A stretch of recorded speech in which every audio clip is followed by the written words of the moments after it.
Good evening, ladies and gentlemen, and ladies. How y'all doing this evening? I am doing good. How are you guys? I'm good. How y'all doing? I'm good. I'm good. Definitely thank everybody for joining us on this impromptu live. Schedule it like what last minute on this Sunday night. So we got a lot of interesting topics that we're gonna discuss with you guys. Let me just send out the alerts and stuff like that. We gotta check our boxes and everything like that. Let everybody know that we live up and cheer. So yeah, man, these topics I definitely want to get you guys takes on it because it's interesting, especially the first one that we're gonna talk about, which is the dad and the who confront the Dillard's worker. Yeah, I'm interested to hear what you guys got to say about that. Those who are tuned in, we appreciate you guys joining us on a Sunday night. You could be doing anything else, but you're joining us here. Those who are in the room, definitely give a shout out, say hey or something so that we know your presence is there. If not, it's all good. You could be laid back in the cut and just observe. But we definitely would love to hear you guys' opinion on these certain topics. All right, so without further ado, let's get everything started up in here. All right. So this first story is about the dad that confront a Dillard employee for using a racial slur to him and his team. So just to give you guys some backstory on what happened, the employee's name is Homer. So the dad and his son, like his family, were out shopping in Dillard's. So from there, the dad went to Homer and asked him where's the changing room. So Homer pointed, the changing room is over there. And as he walked away, he said effing N words to them. Now, the father didn't hear him, but the 10-year-old son, and I believe it was the mother or somebody, another parent heard him say that. So they went and told the father. He went to the employees and asked them, could they speak to the supervisor? They said the supervisor won't be in until Tuesday. So he let them know what's going on. Then he went back to confront Homer. And when he went back to confront Homer for using the racial slurs and stuff, this is how the interaction went. And I want you guys to see it because he actually destroyed him in a very intellectual way and educated this older white gentleman. So check it out. 10-year-old son heard you call me a fucking nigger. I want you to know that. And it's unacceptable. You shouldn't do that. You're too old. Your family has patronized dealers for many years. I carry myself with honor. I would never disrespect any human being by calling them outside of their name. That of what you did. You don't know the impact of what you done to my son. But maybe you were unaware. It doesn't matter about you noticing me. You shouldn't be speaking that way, period. So if you know that, then why do that, man? All I heard, I thought, because I had hurt my leg, and I said, You hurt your leg and you said fucking no, nigger. but I didn't know that. I thought that was all that because I said, my fucking guy, or something like that, because my leg cramped up. But I didn't even know you Or listen to what I'm saying. I am. How long have you worked here? Over 20 years. Over 20 years, and you're acting that way. You don't know what straw could break the camel's back. You don't know. I know. But you disrespected myself. You disrespected my family. I couldn't even. But I would never do your children or your family or even you or no human being that way. I would never treat anybody that way. But I want you to know, man to man, that shit's not cool. And you don't know what young man. I have grace and honor. And I was raised with morals and values. But I lost a lot. I lost my mother. I lost my mother-in-law. I lost my sister. All that shit. You don't know what mental state the next human being could be in. And it wouldn't be a cop. It wouldn't be a security guard. It wouldn't be nobody that could stop me from getting on your ass if I wanted to. You understand? So I want you to know that. Think about that. It doesn't matter about the age. Treat human beings with respect and morals and values. You understand that? Now I have to go home and correct my 10-year-old not to be a damn idiot. Don't act a fool. Don't be like Homer. Homer don't have respect for my kind or any human being. This ain't a black and white issue. This is an idiot issue. And I want it to be addressed. So I told your supervisor, we have everybody heard you say it. So I want the whole store to know you was dead wrong. And I just bought this stuff at Dillard's with Homer working here. I wouldn't treat anybody like that, man. And you're dead wrong. So may God bless you and you keep moving forward and I'll pray for you, Homer. Thank you. Peace and blessings. That Mm. yo, Wow. that was phenomenal. The way he handled that situation, yo. Hmm. That was phenomenal. Now, I don't know if you heard in the video, but the excuse that Homer tried to say was in the beginning of the video, you saw the shirts, like the shirt rack. That's where Homer originally was. So when he was by the shirt rack, he said that, like he hit his knee on like some clothes or something like that. So that's why he said, "Oh damn!" Like he said, he basically made the excuse saying he hurt his knee, and he didn't say that. But everybody out there heard what he said. This is what I will say, and shout out to Tawana in the building and Erica in the building. Shout out to you guys. Appreciate you guys here during this live. The thing is that damn, I lost track what I was gonna say or whatever. But yeah, he basically tried to use an excuse saying he hurt his knee there. But it's like, dude, there was no one around you, anything like that. Well, not no one around you. There was nothing around you for you to hurt your knee, so to speak. And even if you did hurt your knee and you said effing N-word, like that's the reason, like you hurt yourself and you're putting the blame on like a black person for you hurting your knee, so to speak. But before I let y'all go, this is what I want to say. For those who want us to be viewed in a different perspective as far as like to everybody, that's how you handle a situation. You don't lash out, you don't beat people up, you don't do all, no, you handle it in an intellectual way, in a manner, something like this, calm and collective, and I guarantee you'll get different results. Because I tell you this, if somebody come to speak to me and they speak to me like in a very calm and soothing manner on something I did wrong, it's gonna resonate more. Like I'm gonna listen. But when you come at me with vitriol and like yelling and stuff like that, now you're gonna feel you're being attacked, so you're in defensive mode. So this is how I feel we should like approach situations when it comes to people like you feeling you're disrespected as far as in the black community. So what do you guys take on it? Look, I feel like the dad handled it a lot better than I might have. Mm-hmm. I know my attitude. The minute you would have said something to my child, I probably would, Mama Bear would have came out on you. Especially if I don't curse in general around my kid. Like it was a 10-year-old. Mm-hmm. Like though that might be language that I don't want my 10-year-old to know yet. So that is a problem for me. Two, I'm in your place of employment. One or two things about to happen now. Yes, Hmm. he went over. I tried to talk to the manager. Manager ain't available. Okay, who Mm-hmm. else I need to talk to? But guess what? Your 20-year career in Dillard's about to be over And because just to add to it too, when Dillard's put out a statement, they clearly said our former employee, so they fired him ASAP. exactly, of course, because in my head, you said that you ain't got no place to go back to, so you done lost your pension. Hmm. You didn't. You ain't gonna be able to make whatever payments you got coming out next month. You're not getting it because Let- guess what? That was an at will. Think about it. You said something that means you probably said it before. You don't just say it one time thinking you gonna get away with it. I let might be me the first person that says something about you saying it, but you've said it before. let me ask you something, because I know you said you know how your attitude and everything is, right?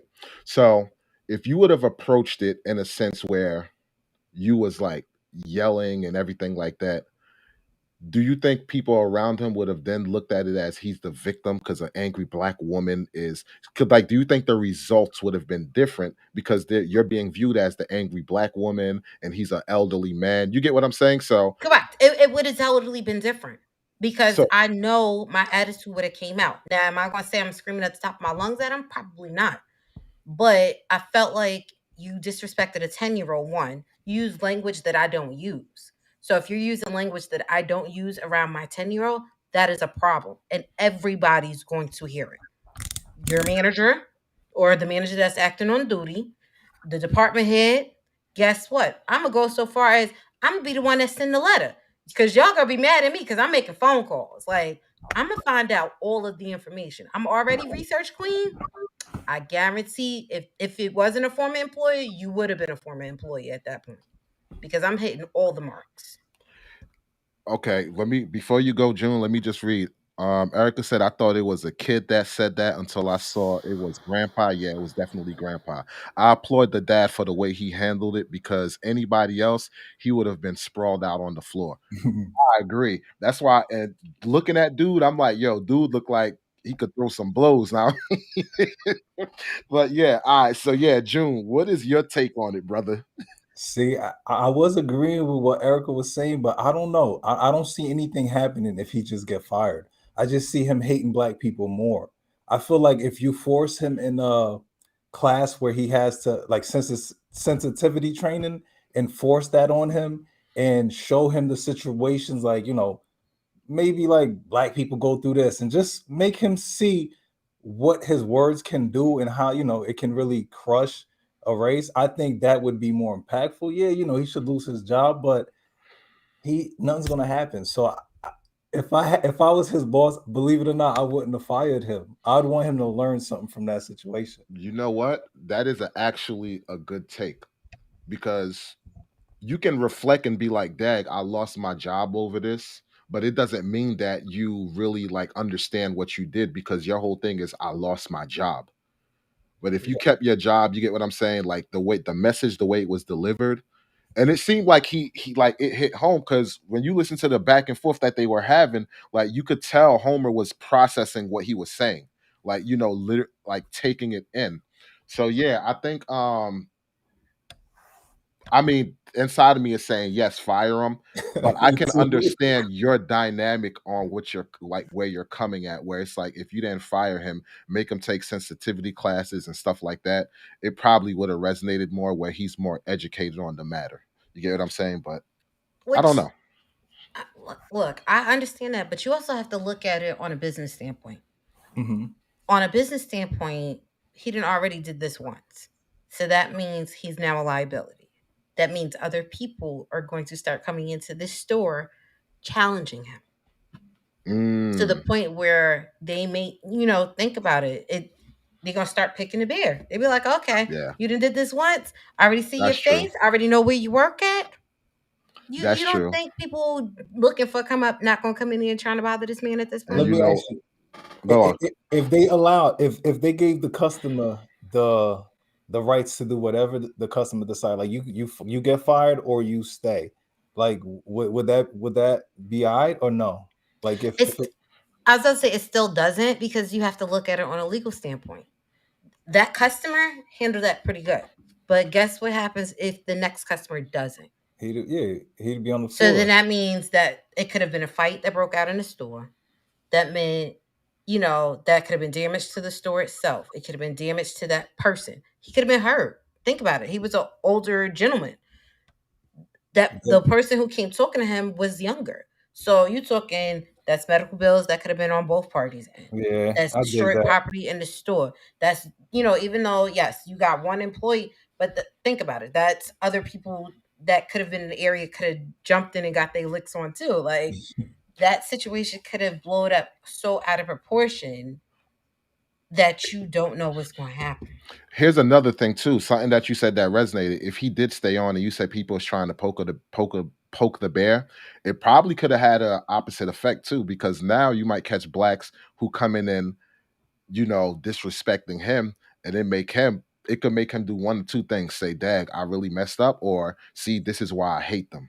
Yeah, You see what I'm saying? So yeah. I can see both sides. I can see both sides of the situation, but yeah, that was definitely straight up racist though. Like no matter how you slice it. But kudos to that brother, man, because he handled it. He handled it like a straight up G. If you want to say somebody handling something like a G, to me, that's a G. That was perfect. You feel me? That's a G, not a person who's gonna go up there, knock somebody out, and you got knocked the f out, and nah. You handle it like a G because you actually turned the other cheek and educated this man No, but on his wrongdoing. with what you just said, the person who hits him, that's kind of like being like you had to get it out of you. So you being selfish. But with him, what I noticed, he was thinking about the future people who interact with this dude. Like Mm-hmm. Mm-hmm. that's what I like. Where he's like, the impact you call like you caused my son. Like, Yes. yes, he could have grown up to hate white people because of you. And Yes. so I Or like that think he about did that. or think about the other aspect. His son was right there. His reaction could have been totally different if his son was not right there. True. How do I explain as your dad? I True. I got Here, steam coming out my ears, and then I reacted. here's Now you another have to thing. explain that to your 10-year-old. Here's another thing that you gotta look at too. He just basically taught his 10-year-old son you don't gotta handle things with violence. You could Facts. talk stuff out. That's true. You feel me? So that was a very educating process all around. So kudos to that brother. All right. So the next topic on the docket is a woman picks up her daughter from daycare and basically spaz out on all the employees because she found out her daughter was sitting in feces the whole day. Hmm. So, yeah, let's take a look at this video. Here we go. How? How does that happen? How? She smells like she's sitting in shit. Okay, first, let me apologize. I'm tired of the apologies. How many times do I have to come up here and there's a problem with my kid? I am tired of the apologies. She is sitting in nothing but feces. Look at her dress. Look at this. She's been sitting in feces all day. All day. What is Sorry gonna do? Would you like to go in the office? No, I'm pissed. I am tired of the I sinner. I understand you're upset, but the yelling is kind of not uncalled for. No, it is not. It is not. No, it is very called for. My daughter is sitting in her feces, and you standing there like it's not a big deal. I'm letting you say your. Yeah. So we just saw two different situations how it was handled. Yep. Okay, so just to give the results of this story, this woman, she says she pays $1,400 a month for this daycare, and the daycare is KinderCare. I'm pretty sure a lot of you heard of the KinderCare daycare center. And as a result to this video and her approach, they banned her from all daycare, all KinderCare centers. That was the result of what happened with The that mother? video. Yes, the mother that was spazzing on the video. Now, me Okay. personally, I would look for a suit or something, but as a parent, how would you feel? And clearly, she said in the video that she always had like little mishaps and hiccups with the daycare center. So, as a parent, you walk in to pick up your daughter, your son, whatever the case may be, and they're sitting in feces, and it literally seems like she's been sitting in it all day. What is your approach on that? How would you handle it? Because the way she handled it, I'm not mad at it, but like I said, I believe that calm, collective approach and actually schooling a person resonates more. And I don't think you could even have a situation where you would have a blowback where the KinderCare can even take the approach of saying we're going to ban her, yada yada, because now they're trying to play victimhood, so to speak. So, what is you guys' take on the matter on how she handled it? Do you agree with her approach? Do you have the same kind of feelings? Like, what did you guys take on that? Okay. So as a parent who, I have multiple age bracket kids. I have did the whole daycare thing at a point in time in my life. These are things that you have to ask when you first start your kid in daycare. What's the diaper changing policy?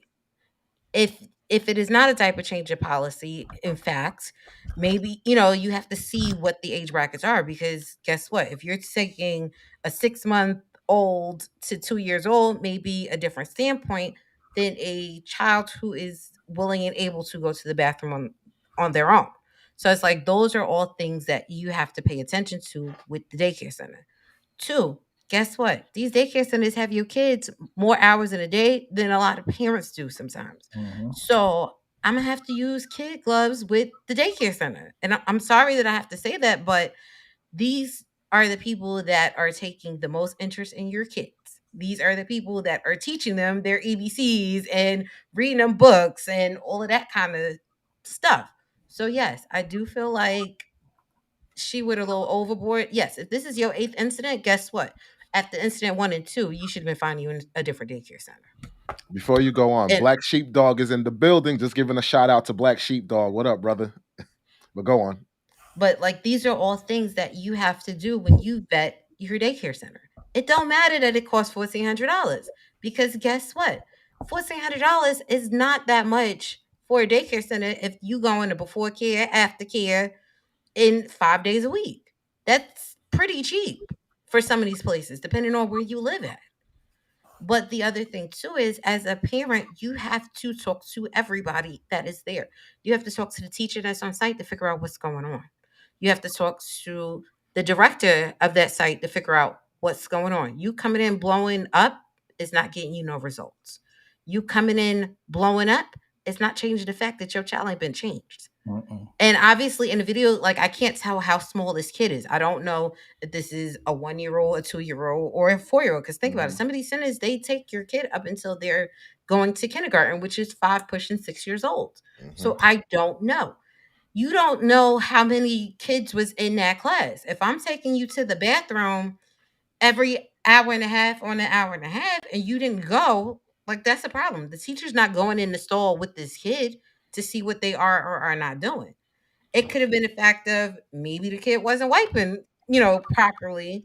You don't know. But the thing is, you coming there spazzing is not fixing the problem But either. think about it. The poop stain was actually like resonating through her underwear and through her clothes, like it was on the dress. You get what I'm saying? So that means that that junk was, marinating for a good while. You get But you could have also think about it. It's a dress. It's a long dress. And I had a little girl. She could have went to the bathroom on herself while she was trying to get to the bathroom. So then it's like, okay, well, where's her backup clothes? Because think about it. A lot of times when you have a kid that's in that potty train stage age, you need to have backup underwear, a backup outfit. You know, that stuff is supposed to be in a cubby or a book bag. So these are all things that don't know if it was there or not. Two, if you got a kid who's spazzing about this dress, maybe they tried to wipe it out a little bit for her to put this dress back on. Because guess what? I got a kid who wanted to dress up all the time. Now, granted, I bought a whole bunch of dress up outfits and you could just pick out whatever outfit you want, but you got kids that only want to wear that one item. So it doesn't matter how much you let me try to scrub it out for you, let me wash it down. Like, no, it doesn't, it's hard when you have kids that young where they're not advocating for themselves. Now, okay. go ahead. Here's the thing. Like I understand the part where you say, hey, the daycare, you don't know how many students they have in the class or whatever, like kids they have in the class or whatever. But that's for the daycare to figure out. That's their job. You get what I'm saying? Like you're leaving your child in the care of these people who you believe are supposed to do their job and make sure if my kid needs to go to the bathroom, hey, go to the bathroom. If my kid alerts you, hey, I need to go to the bathroom, you need to hop on it, so to speak. But even with that being said, as many kids as there is in the classroom, if my kid is in feces, I didn't get a phone call saying, "Hey, bring extra clothes." I didn't get a phone call saying, "Hey, sorry, we had an accident here." I had to come in to the daycare center to now see this. And even when I walked in, it wasn't even a, "Hey, before you walk in, I just want to let you know there was an accident." I literally had to go to my child and see that my child is stinking like poo, and after I investigate, it comes out they've been sitting in this thing all day. Because you could tell when a child been sitting in feces for a while. If you have a child with a damper with a pamper that's soiled, you can tell if the child been sitting there for a while. Correct, So, but that's why I said I don't know what the age bracket is because think about it. If this is oh, a and what's daycare up? where you And have, before you go on, what's up, Vic? Vic is in the building, but yeah, go on. but think Sorry. about it. It's a difference if you have a 6 month old to, let's say, 2, where you have to change a pull up, or no, at a certain point, there is no, I'm going in and changing your pamper. If your kid is walking and talking and they're going to the bathroom and they're not letting somebody know, you can't be always mad at that teacher. Think about it. These kids sit at tables. It's not like, before COVID where they're all sitting on carpets and stuff together. You're sitting in your spots.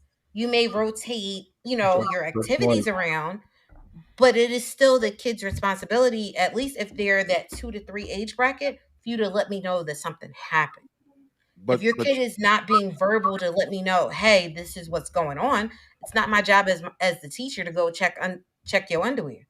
I'm sorry. now I don't know if the child was in diapers or not, but if she wasn't in diapers, if she pooped on herself, you're gonna be able to smell it. That thing is gonna resonate through the classroom. But she Like, made a yo, good point. She made during COVID, you may be, separated. Like they may have the 6 feet. So well, I would have smelled it. I know if my But you know what? You got to think about a classroom itself. And like I said, I got a kid that's preschool age. okay, Um, your classroom got a lot of smells. I'm sorry. true. Like, it's but not always like all of them smells come in together, especially if it's a smaller classroom. Think about it. You got the smell of the glue. That's a horrible smell as it is. You got smell of hand sanitizer because But now poop, at this point, well, not saying it's poop, but they're strong smells. If your class painted that day, guess what? Paint got to smell. Like, see, so but that's that's what I'm a saying. good point. We don't know. It could have been just a one-off where it just happened that kid pooped that day and we got busy and we couldn't make it to your child. And now you came in on that day. And yeah, I heard the 8 incidents, but were they the same Well, incident? and that's what I was gonna say too. We don't know what those incidents are. My Could thing been, is, yeah. your kid yo, could have been one that was singled out. Like, I yo, don't know. let's keep it 100. If you had your child in daycare and they had 7 different things that happened, and then this is the 8th thing that happened, and you come in there and you see a child with poop on their butt, you mean that, yeah, the stuff I don't know. The stuff that y'all saying, I hear what you're saying, but if you're in that moment, nah, you, especially you, Erica P, you gonna spaz out. The So problem is, I'm not getting to that eighth incident. I'm telling you up front, I'm Yeah. no, not getting to that eighth incident. I You understand did that, but we incident don't 1 and 2. listen, By that third listen, incident, I'd have probably already pulled but my we kid don't out. know what, but we don't know what those incidents were. I'm saying, like, if they were just regular little minute like incidents, so to speak. But after a while, if you're in your feelings and talking, you're gonna look at them as their astronomical things. Like if you're in an argument with somebody and they're like, "Yo, I don't know, you left, dirty dishes in my sink or something like that." If you get into a heated argument, you're eventually like, the way the conversation might be going, you might bring that up, like, "Yo, and you leaving dirty dishes, dirty in my house, yada yada." So it could be something small, those minor things, but in the heat of the moment and passion of you talking, you're like, you bringing it up as if it's a major thing.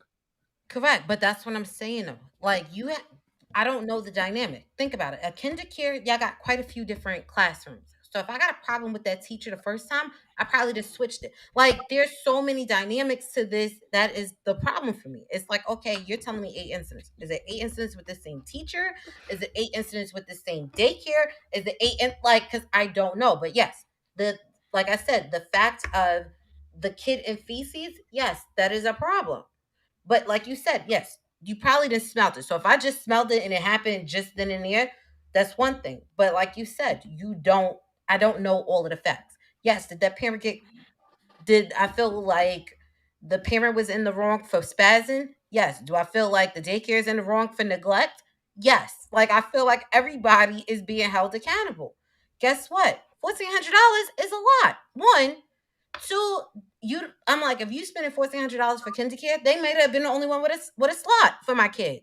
Yes, that might be the case too. But when you tell me incident after incident after incident, something has to change. Either the classroom has to change or the daycare has to change. If I had 8 incidents and we didn't try 3 different classrooms and I still have the same problem, then at the end of the day, it's the parent's responsibility to figure out what your next move is.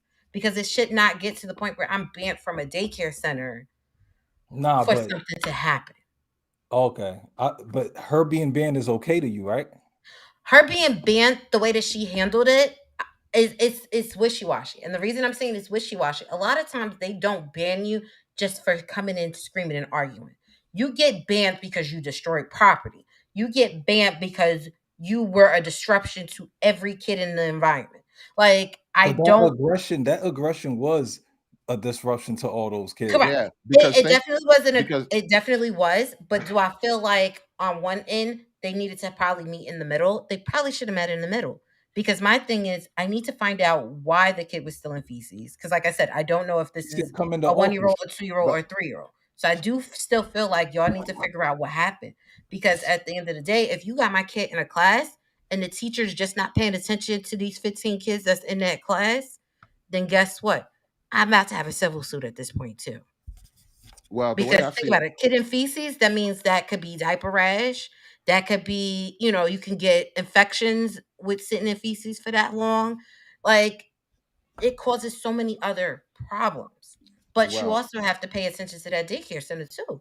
You have some that put in a handbook, you're supposed to check their kid every 2 hours. Is that a policy that they did? You also have other daycare centers where they tell you your kid has to be fully potty trained before they come into this see, environment. but here's the thing: everything that you're saying is justifying why she should have spazzed out. So that's what I'm Correct. saying. But Like what I'm like I said, everything I that don't you're, have a problem with her spazzing out. But guess what? You can't be mad that you're banned now. You yeah, but spaz, so the reaction is you are now banned and you need to go find your kid another daycare center. I granted I understand that, but I think them banning her probably made it worse for them. I think it helped them out in their immediate clientele as far as their, because I don't know who their demographic is of who their customers are. So, like I said, if she come in screaming and it's in a predominantly white community, it's hey, angry black woman, look, we got rid of her, she can't come here anymore. So it can No help offense. you your huh? Walls, no offense. If I had my kid there, I would want her gone. Like you're coming acting like this. Like that's what you're That's what I'm teaching my saying. child. That's what I'm saying. What I'm saying is they did it like they did it for their immediate, Yeah. customer base. But it's But also part of their handbook too, though. Like if you look I through some of understand these that. preschool handbooks, when you sign these papers, you signed that you were not going to put anybody, I employee, understand and that. child, But what I'm in saying is harm's you're way. making a better fight for her when she go to apply for this lawsuit by How you though? banning her. Huh? How? That's more that you could add to my pain and suffering because now I don't have a place I can take my kid, yada yada. So it's like, or yo, I like it's my expectations for the amount of money that I'm paying, whatever, yada yada. Um, But you're she basically can unhinged. play, but she's unhinged, but she now can basically play victimhood also because it's like now I have nowhere to take my kids, pain and suffering, yada yada. You're bringing more stress to my life now because I got to figure out between work and where I'm gonna put my kid, yada yada. Yes, So but I we, don't we know. tried we tried to resolve it. We said come into office. You said no. I'm And you gonna said keep acting no. like an animal in front of these kids. You're out. That's it. I'd have to. She'd be banned from my daycare. No I offense, understand. there. I understand she'll be banned, but I don't know the way Legally, the way some of these legal laws is set up, man. Yeah, I okay, don't now know. legally, I don't like think know. about it. If you're Yeah. going on the legal aspect, yes, I can bring this up as a civil suit. I can bring it up as a civil suit going, hey, I've had these are all 8 accounts since, all 8 incidents that we've had at this school. My child went to the bathroom on themselves and nobody, changed the child. Let's say one of the incidents was my child maybe cut their own, because sometimes you get kids, they get scissor Yeah. happy, they start cutting their own hair.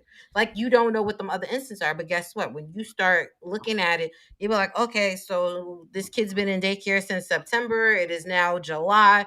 8 incidents. So you talking that's about yo, an but incident a month? no offense. Like We don't know. We have no proof 8 incidents Exactly. happened. Just we Just don't correct, know. but what that's she what I'm said. saying. Well, She yeah. said that on video. So in my head, I'm saying it's Okay. 8 incidents. You don't know what those 8 incidents are. But if you go in civil suit, they're going to look at every one of them incidents too. And Yeah. they also going to see, well, is it the same teacher? Was it different teacher? Because those are all things that play into the fact when I, decide that I'm going to sue a daycare center. You have to look at all of that.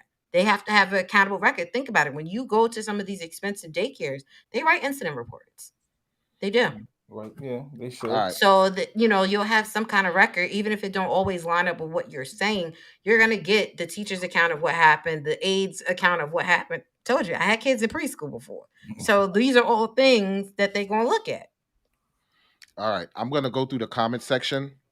Erica said the daycare was wrong. If they have a policy where they don't change food, then call the parents. I agree. Black Sheepdog said, I want to wear my Power Ranger costume all the time. Erica said, to leave that child all day like that is heartbreaking. I agree. Tawana said, that is neglect, period. That's too many incidents for me. Erica said she agreed. Victor said, that's a $20 week daycare. That's why the mom put up with it. Nah, kinder care is mad expensive, yo. Oh Erica yeah, said the daycare is wrong for that. 100 a week to watch them not wipe their butt. Yeah, but it's more than 100 a week, definitely. that's like She, 350.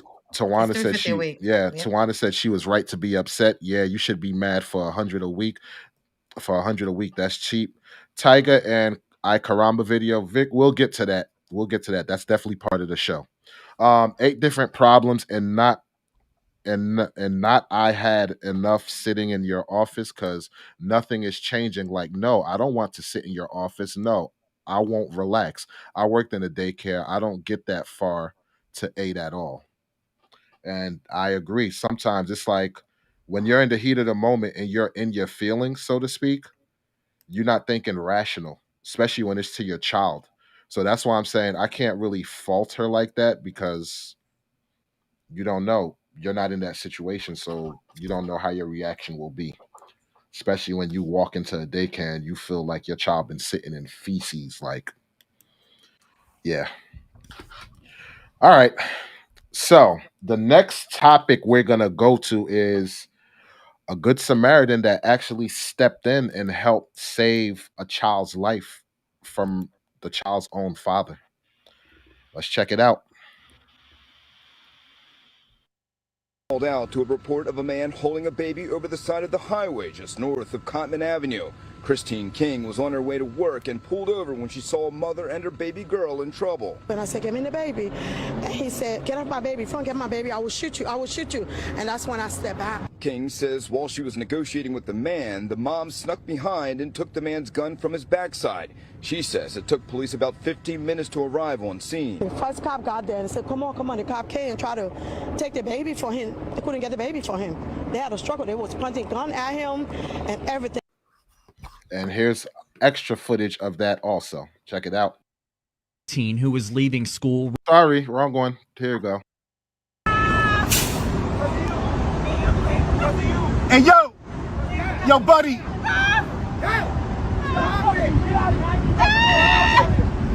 nigga gonna shoot him. This nigga is gonna shoot him. Move out the way, move out the way. Huh? Yeah, move.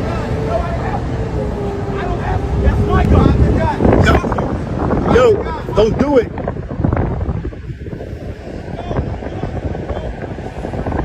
This nigga trying to throw the baby over. He about to get shot.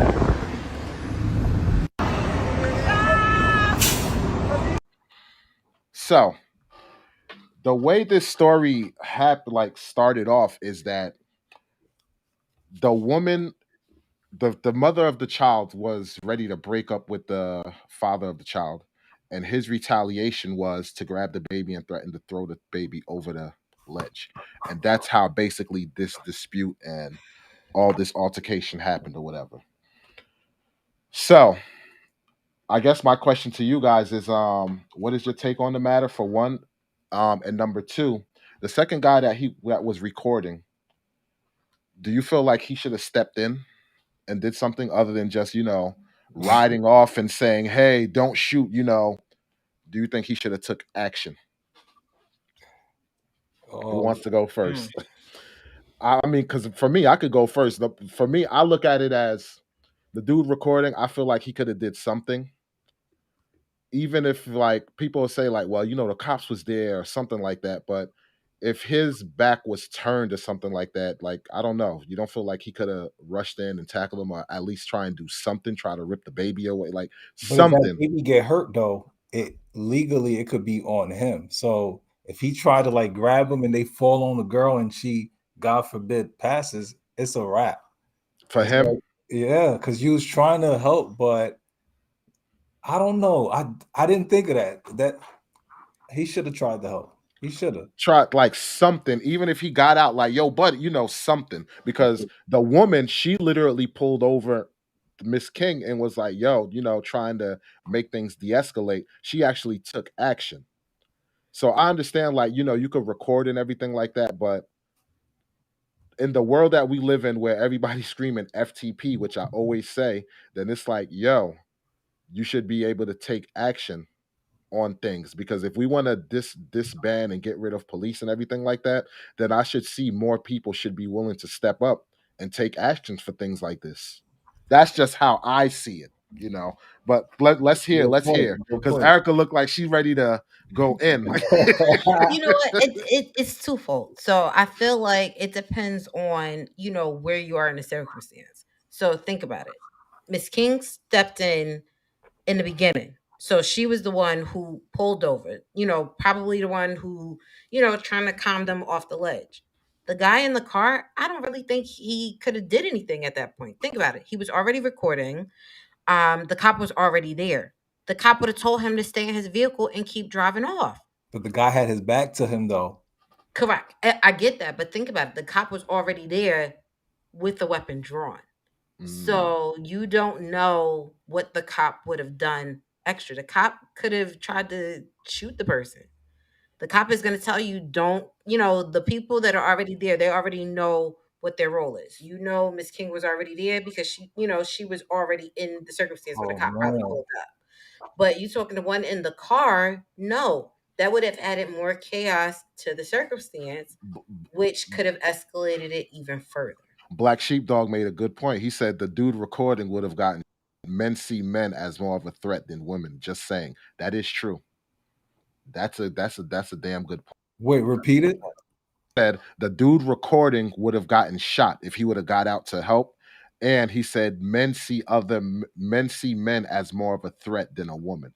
So if the guy still had the gun on him and he saw Okay. the dude, he would have, just shot him up, like, no, because he see a Yes. man as more of a threat.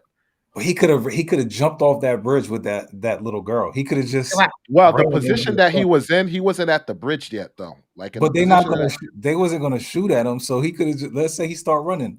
The cop, you can't start shooting. They gonna that's put a true. You can't, lawsuit yeah, on you. because the baby's in his hands. They can't. Okay, I get what you're saying. Okay, all right, That's but yeah, dangerous. Wow. yeah, it is, it is, it is. But shout out to the woman though, man, because she like to just get out her car and look to de-escalate the situation, so to speak. And Mhm. this is why like a lot of people say like when it comes to situations like this, um police should have what's the people like a social worker or something, someone who's good at de-escalating, like speaking to people. So in situations like that, if a person's going to jump off the ledge, bring a social worker or a specialist or somebody that can actually speak the person off the ledge and not just Oh yeah. look at shoot first, so to speak. Because of her actions, that's how the girlfriend was able to rip the gun away from him, and from there, like that made him lose a lot of his power as far as threatening to hurt the child. So let me see. Tawana said he would have had to rush him from the back fast and hard. That's what I was figuring. Because when you look at the video, he was holding the baby and going at it with his girl. And that moment when you're going at it with your girl, you're kind of oblivious to a lot of other stuff. So if the guy would have got out, opened the door, and like tackled him from behind, I don't know. Yeah, but What you would have injured the baby. That's the problem. You have to look at that too. That's true. Or got behind him and grabbed him by the neck or something, put him in a full Nelson or something. Suplex him That's what I'm too. saying. Like, I don't know. I felt something could have been done. Because if I was in that, now it's easy to say because I'm not sitting on my cheeks, but I'm not the one who's sitting there recording him or whatever the case may be. But if I'm gonna have the wherewithal to sit out and pull out my phone and record, then I should also have the wherewithal to actually take action too. Yo, Yeah, but but you have honestly, you don't sorry, even go know ahead. if he has a gun or you don't know if he has a weapon on him. So for you to try to attack, and then it's like he did have a gun on him. I don't. He still should have helped. His back was turned. Like, He should have helped Erica. like I said, the Yeah, but only I think he took out the phone to record because there was already a cop on scene with a gun drawn. Like that's the that's other true. thing. Is like people be quick to take out a phone to record when they already see a cop in a circumstance because it's like, okay, the cop got his gun drawn. Let me take this video to make sure that nothing happens. Like I felt like he pulled the camera To out for protect that. the guy. So it was to protect the guy from the cop. He Probably. pulled. This is what I will say. If he would have seen, like, if he would have, because it seemed like there was standstill traffic. Wow. If he would have been there when the first woman got out her car and went to help, then he should have did something. Because But you my already thing see is, one think about good it. You're in the Samaritan. vehicle. You don't know what's going on. It's like, yo, No, we stuck in traffic, and he probably was like, "Oh, there's really something going on. Let me get this." Like, so no, that's why I'm like, I know that, but if he was there when the woman, Miss King, first got out the car and looked to de-escalate, because if you see a standstill traffic, you're gonna try and see what's going on. And if I would have saw somebody got out the car and ran, and he was in a distance where he could actually hear what was going on, so to speak.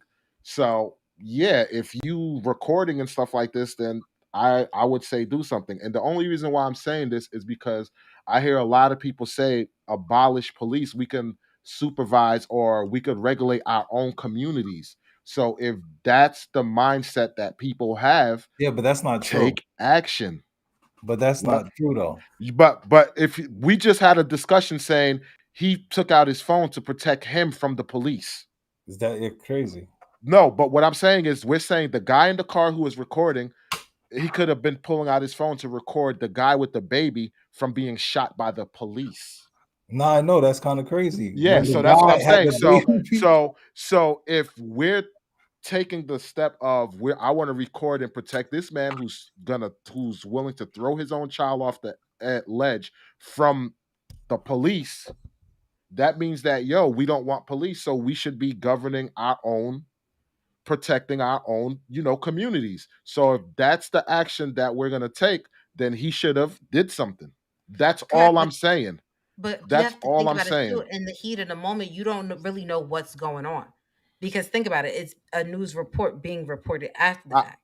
So Erica, he could have just thought the cops had everybody get out the car, and then he's pulling out his phone, going, "Oh wow, the cop got the guy, the girl, and the baby standing outside in the lane." Like you don't and he know might as be you're driving. he might be pro but police. but check this out though, Erica. That's not what he said, because when you listen to the video, he was saying, he was like, "Yo, man, put the gun down, man. Don't get shot." Like, so he was Oh, so aware. that He means was he aware was of sitting in what's going. traffic He was in aware. front of them He for a Yeah, while. he was Then aware of what's going on. And all I'm saying is, if we're gonna say defund the police, get rid of police, and all of this stuff, then not everybody has that take. I understand that. But what I'm saying, there's a loud voice that says that. So if we're gonna protect our own communities, he should have did something. That's how I feel. yep.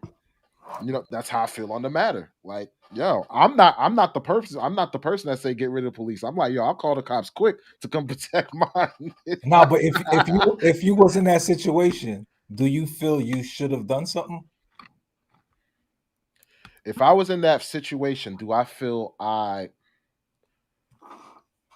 if I saw a opening, yeah. If I saw an opening where the guy completely had his back turned or something, yeah, I feel like I should have did something. Okay. I honestly feel like I should have did something. Like ran up behind him, choke him or something like that. And the girl probably could have ran and try and grab the kid. And at that point, even if he would have like best me or something like that, or like, got out of the chokehold, if I could have created that distance from me and him, then it's pretty much open season where the cops could have shot him, or whatever the case may be. But it's like I said, it's easy to say it now, but in a situation like that, I would have looked for an opening before I you know took measures. But yes, I felt like I would have had to have done something. That's how I feel. Okay. All right. So the next topic of the day is a police officer who was caught on body cam using racial slurs. And the reason why this started was because a little black kid stuck his middle finger up at her. And once he did that, this happened. Teen who was leaving school raised his middle finger at Officer Valentino, which set Valentino off. Oh, I hate him so much. God, I hate this world. I hate it. Several seconds pass. Valentino then uses a racial slur under her breath. Hate him. We dug into Officer Valentino's personnel file. She's a 14-year veteran with CPD. Her performance report shows she consistently meets or exceeds standards for patrolling. She trains officers who recently graduated from the academy. Her supervisors say she's dedicated and a hardworking beat officer, adding she comes to work with a positive, motivated attitude, which is appreciated, and that she does great work. She's been reprimanded in the past for not turning on her body camera multiple times. And this is not the first time Officer Valentino has been on the city's radar for an issue involving race. In November 2018, she was one of 3 police officers involved in a lawsuit where Jerry Isham, a realtor, was showing a home to Anthony Edwards. Both are black. Court docs show she escalated the situation by aiming her gun at the 2 men and then putting them in handcuffs. The city settled the case for $151,000. And in March 2020, while off duty, she pushed and punched 2 family members and used an umbrella to damage a car. She was convicted by plea of disorderly conduct and was referred to a behavioral health center for anger management. Fast forward to the April 5th incident. According to the internal report, Officer Valentino acknowledged her statements weren't appropriate and that she was surprised the racial slur came out, and that it didn't represent who she was as an officer or how she felt about African Americans. She claimed to have been desensitized to racially offensive language by music and hearing people talk on the street. In that report, she said her job is having a negative impact on her mental health, something she's since sought help for. According to the city man. Okay. That was a lot to unpack right there. Yeah. And this situation, man, like cops like that, they can't have a badge and a gun. I understand she's saying she was desensitized and stuff like this, but yo, she was genuinely upset saying, I F everybody. I hate everybody. Like, that's a lot of vitriol and hate. And the thing is, when you're by yourself, that's when your true emotions show. You can mask your feelings in public and all that, show different faces, but when you're by yourself, that's when your true rage shows, man. See, I don't know. And here's the thing too. Like, she's been charged for like I said, she's been charged for a lot of things, and like she got basically a slap on the wrist. Okay. And this is one thing before I continue on. This is why I believe a lot of people don't like police. It's because they're not held accountable when they do bad. When they do wrong, they're like, policing is the only field that if you do something wrong, you get a slap in the wrist. You're not held at the highest standard. If you're a doctor and you perform malpractice, you're done. You get what I'm saying? Me as a truck driver, if I get a DUI, I'm going to get the maximum penalty because I have the CDL. I should know better. Look at that truck driver that did 100 and something years because his brakes failed and he killed people, going down the hill or something like that, and got sentenced to 180 something years. So the issue is not the policing, so to speak. It's the fact that you're not held accountable when you mess up. So you have this woman who shows signs of a ticking time bomb, and she's training other officers, which is building a culture. You get what I'm saying? So that's a problem. They got to get rid of this woman. Like, I'm sorry. She has to be. Yo, ASAP. Believe it or not, I disagree with that. Okay, go ahead. Let's hear. Just because she said that, let me tell you this. First off, the 2 things she did wrong is she expressed that with the uniform on. She got to respect it. Like, no matter where you're at. Like, if you're homie, you don't have it on, you can be an idiot. They just give you a slap on the wrist. You had the uniform on and you said some hateful stuff. But she said she hate the whole world.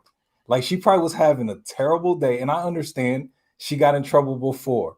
It could have been white guys. I think she would have still done the same thing to them. She But seemed like June, she got an added. Like I just thought before I heard anger, I did feel like she had an anger issue. Like she just was pent up, and that could seem dangerous, but she let it out when she's by herself. Like she screamed, let it out, and she probably all right. She but never shot no one. yeah, but she definitely punched somebody in the face and destroyed their vehicle with the umbrella, which is Sometimes why you she gotta got punch people charged. in It was their face. family though. Think about Some- it. If you listen to the way the report was, she did that to family. So she destroyed the car. Those were family members that she did the first incident to. So it's like, okay, maybe she was just trying to let it out before she had to get out the car. But what I will say is, I think you need to go see somebody to figure Fact. out how to one, manage your anger. Two, maybe you need to figure out how to release some stress. Because you a cop for 14 years. You can't tell me you do get desensitized. You talking, I know cops get burnt out all the time. But Facts. then on the flip side, it's like, okay, you didn't got burnt out. You need to figure out if this is gonna be the career that you want to continue doing. You got to figure out how to let that go.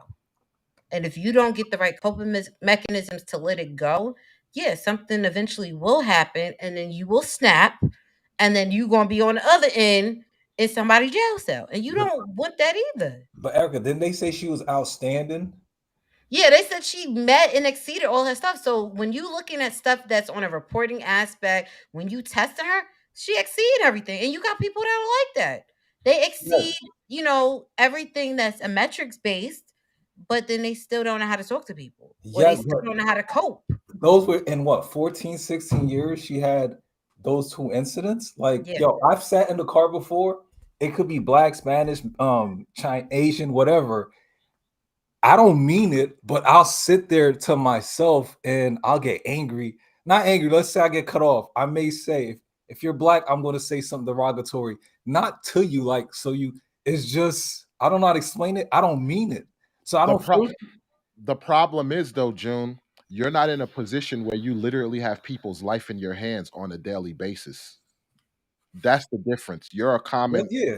common That's why I person. said You know with what the I'm saying? uniform So on. yeah. So here's the thing: when you have a person that's in power, a judge, a EMT, a Uh-huh. police officer, a school teacher, or a college professor, when you literally in a position that you have people's life or future in your hands, we can't have these type of people in these positions because Yeah, you're a ticking time bomb. You're a liability. but how do you know? But how do we know everybody's not like that? You could put You anybody you in that don't position. They got you some anger in them. you don't know, but the fact that you let out that rage on body cam, Yeah, but what I'm saying is she never shot anyone in 14, 16 years. So the worst she did was she got mad at we know kids can be a-holes and we want to stick our middle fingers at them sometimes. So she got annoyed with a child, said some ignorance. She was wrong because she had that on, but I feel like everybody will say something when I don't know. I just feel like we'll all say no, I something get what you're saying. I 100% get what you're saying, but when she was caught. you were caught doing it. Exactly. You get what I'm saying? Like, yo, we all got skeletons in our closets. We all got skeletons out, but the fact that you were caught, you got to suffer the consequences. That's true. That's I'm true. not holier than thou. I had mess ups, run-ins with police back in the day and stuff like that. I understand that. The bottom line is I got caught. It's like if you did something, I did something, I got caught. Yes, I'm the one that's looked on as the bad one. You just got away with it. Hey, you good. You get what I'm I saying? feel you. I So feel you. I feel you. exactly. So yo, she got caught doing it. So yo, it is what it is. Hold on. Before we go on, I just want to go through the comment section. We got Bobby B in the building. Shout out to Bobby B. This was to the last topic he did. He said carry your own firearm too, so you can defend yourself until police arrive. That is true. That's why I understand the license to carry a gun thing. I'm pro and against it on some aspects of it, so to speak. Like those who have a checkered past should not have the license to carry a gun. Those who don't, yes, you should have a license to carry a gun. That's my position on it. What about you guys? Like as far as carrying firearms? I think everyone should be allowed to. You got to be able to protect your person. Checkered pass or not, you feel everybody should? Just because they have a checkered pass, they should Yes, be like they have a criminal record. nah. You I don't think think? some people shouldn't. Depend on the crime. If it's a violent crime, no. Okay, yeah, okay, got you. What about you, Erica? See, I don't like weapons. So I'm all the way on the opposite side. I don't condone people having guns in general. I just don't like weapons Only because police officers or nobody? Period. if look, if I felt that police could do their jobs without them, I would take weapons away from them too. I really would. Okay, got Because you. I feel like a lot of times guns do more harm than good in most situations. Got But you. the criminal will always have it though. Correct. That's what I'm saying. Like if Yeah. I thought That that is a true. police They'll could get find their a job way. done without it, yes. But yes. So in that case, no. Like I said, if I could have a cop do their job without having to have a weapon, I would be all for it. But All in right. general, yes, I feel like a cop has to have a gun because the criminal is out there with the gun too. Do I feel like people in general need a gun to protect themselves? I don't always feel like it does because if you start looking at reports, more people that shoot somebody thinking it's a home invasion, a lot of times it's a family member that gets injured instead. So I started looking at some of those reports and I'm like, I don't know about having a gun Yeah. or the kid is taking the gun from the house. So I'm like, Yeah, but see, the that's greater why you good for gotta have me a is a little different. that's why you gotta have a universal thing, a gun lock and all this stuff. Yeah. But just Correct, just, just but gun locks and all of that stuff don't always work. You got it kids don't that be over your no. shoulders sometimes and be paying attention. Well, And if here's they the really thing. want to get into it, they will get into it. But guess what? That's the consequence that comes with it. So if you want to own a gun, you get what I'm saying. Do But it the right way. this is one thing I will say.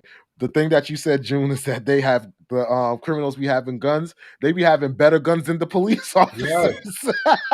Yeah. I mean, they be having better guns than the police officers. Like, yo. Exactly. So yeah, they definitely need their guns. Let me continue with the comment section. I'm the person that says get rid of police. I just can't stand them. Hey, as long as you keep it 100, it is what it is. Let me see. Bobby B said cops in my town aren't bad, but if you live in a city, I can see your point of view. Yeah, city cops are a-holes a lot of times, not all, but not all, but too many. And it's crazy. As much as like people say, like I can recently say that I did meet a-hole cop literally yesterday that kind of singled me out, and gave me a ticket or whatever, but it is what it is. But other than that, like any situation where I interact with police, whether it was because I was doing something stupid, they all were not a-holes to me. Now that I understand that that's just my experience, but yeah, I've never had situations where I ran into police who were a-holes or looking to get under my skin so that they could do whatever. But yeah, I've never ran into any police that were straight up a-holes. Every time I ran to a police, like I remember the first video I did with Strategic, I was telling them about the woman that I basically who I s- it was during a snowstorm. I shoveled out my cars. I shoveled them out for the snow. This lady comes and park in the spot that I freaking broke my back, blood, sweat, and tears to dig the cars out. So I spazzed on her, like, yo, we was going back and forth or whatever. She called the cops, and when the cops came, I straight up told them the truth, like, yo, she parked in my spot, and I was like, yo, watch what's gonna happen to your car, yada yada. Oh So wow. then he was like, yeah, because my thing is, if I would have lied to him, then he go back to her and she say he said this. Well, sir, she said you said this, and now it's a back and forth, and it's like, well, let me look this dude up. Yeah, you do got a checkered pass or whatever. So I think you're lying. All right, just to avoid all that, I just told them what it is. This is what it is. This is the truth. You feel me? So with that, he was like, you can't really say that. Like he kind of like negotiate where it's like, okay, you can't really say that. So what did you mean by that? I was like, nah, that means, a car could come around the corner. I hope it slides on ice and ram her car, just some story, whatever. And he was like, all right, I hear you. He knew it was BS, but he was like, I hear you, whatever. He was like, just you gotta be more mild, like more. You can't lose your temper like that. It ain't worth it. Stuff like that. So he literally sat down and spoke to me like a human being and actually calmed me down because I was mad as I don't know what. So I've never like experienced, bad interactions with police. Now, I'm pretty sure there's a lot of people who was out there doing the right thing and the police were a-holes and whatever the case may be. But I've never experienced. Did any of you guys ever experience any bad cops or any bad policing? With, No. with, No. with Crazy Haiti, we would come from the movie theaters, all of us, and Yeah. they were just coming from watching like a Mortal Kombat, loving it. Yeah. And Yeah. it's like, pull over. What are you doing in Cranford? And it was always those same spot, Cranford, Garwood. And it was like, that's when I moved to Rawway. So it was like it's Yeah. quicker for him to bring me home. Like we go, and it was like, nah, don't come in Cranford. So I used But to play with those. yeah, and you know what it is too? It's more so, hey, we have a good community here. We hear Yeah. stories about black people, so we Oh, don't no, want I our get face. it. I You get get what I'm it. saying? I Yeah, get yeah, it. yeah. This is why I'm always proponent for like, yo, we got to change the narrative of how people view us. That's why the first gentleman, the way he approached that racist white guy in Dillard's, I applauded the way he handled it. That's why I'm like, yo, if you want to change the narrative of black folks, that's how you handle situations. All right. Let me see. Vic said she is a ticking time bomb. That's the police officer. I agree. She's a ticking time bomb. Whites knowing soon they will be the minority is driving them crazy. Do y'all think, like, how do y'all feel about that? I think there's truth Yeah. to them becoming a minority because of the way things are going, where they're not really having kids as much, and they're like intermingling. I Yeah. understand the fear. I get it. Because if you're a person who was in power for a while and now you're gonna lose that power, you kind of you Yes. kind of start, going off the rails a bit. So yeah, I agree. And Bobby Fee said, "Yeah, Victor, it sounds like she is losing it, getting sick of the world." So Anna says she needs to just leave the job. Shake my head. It's overwhelming. She tired. I agree. I agree, man. Sometimes being like the rigors of the police officer, why you think so many of them commit suicide and stuff like this? Mm. So yeah, it takes a lot on your mentality. Speaking from hearing, people like strategic and stuff talk, and reading and doing research, yeah. But I honestly say, like, I think people from the hood or people who like, I think a lot of black kids who grew up in the hood are good for being police officers because you're desensitized to a lot of the stuff that goes on. You get what I'm saying? Like, I think so. They What was they you gonna wouldn't say? be good cops though. No, They I would. Well, you could get some that are good cops because if you've been going through the rigors of seeing yeah, cops treating people like this you and you could want to yeah. make a difference, and that's another thing too. A lot of people who say, oh, bad cops, this, that, and the third, then go into force and change, what cops do, like try and make a difference. That you got to think about it though. It's a catch 22. You have Okay. people that go into the forest and they think they're going to make a change, and it's a lot of bureaucracy. So you go in thinking this Yeah. is what I'm gonna do. I'm gonna go affect change, and you really can't change anything You got no because voice. it's not them. Yeah. It's really the politicians that put the laws in place for things to get changed. Think about it. Say if you go into a job and you like, yo, it's a lot of things that I see could be done better. So you go to the boss like, yo, we could do this better, we could do this better, and they just shoot it down, shoot it down, shoot it down. Eventually, you like, you know what? This is how things go here. I'm gonna just collect the check and do what I got to do. No, exactly. But that's realistically what happens. Yeah, yeah, I got you. That's why I got a buddy of mine. He was like, yo, all cops are bad. I don't care if they go in there with good intentions. His mindset is all cops are bad. And I'm just like, yo, I ain't gonna say some of the stuff that he said because YouTube would definitely probably give a strike or something. But yo, your man has a hatred for cops. Vic know who I'm talking about when I mention his name, my buddy Austin. I'm gonna But just leave it at that.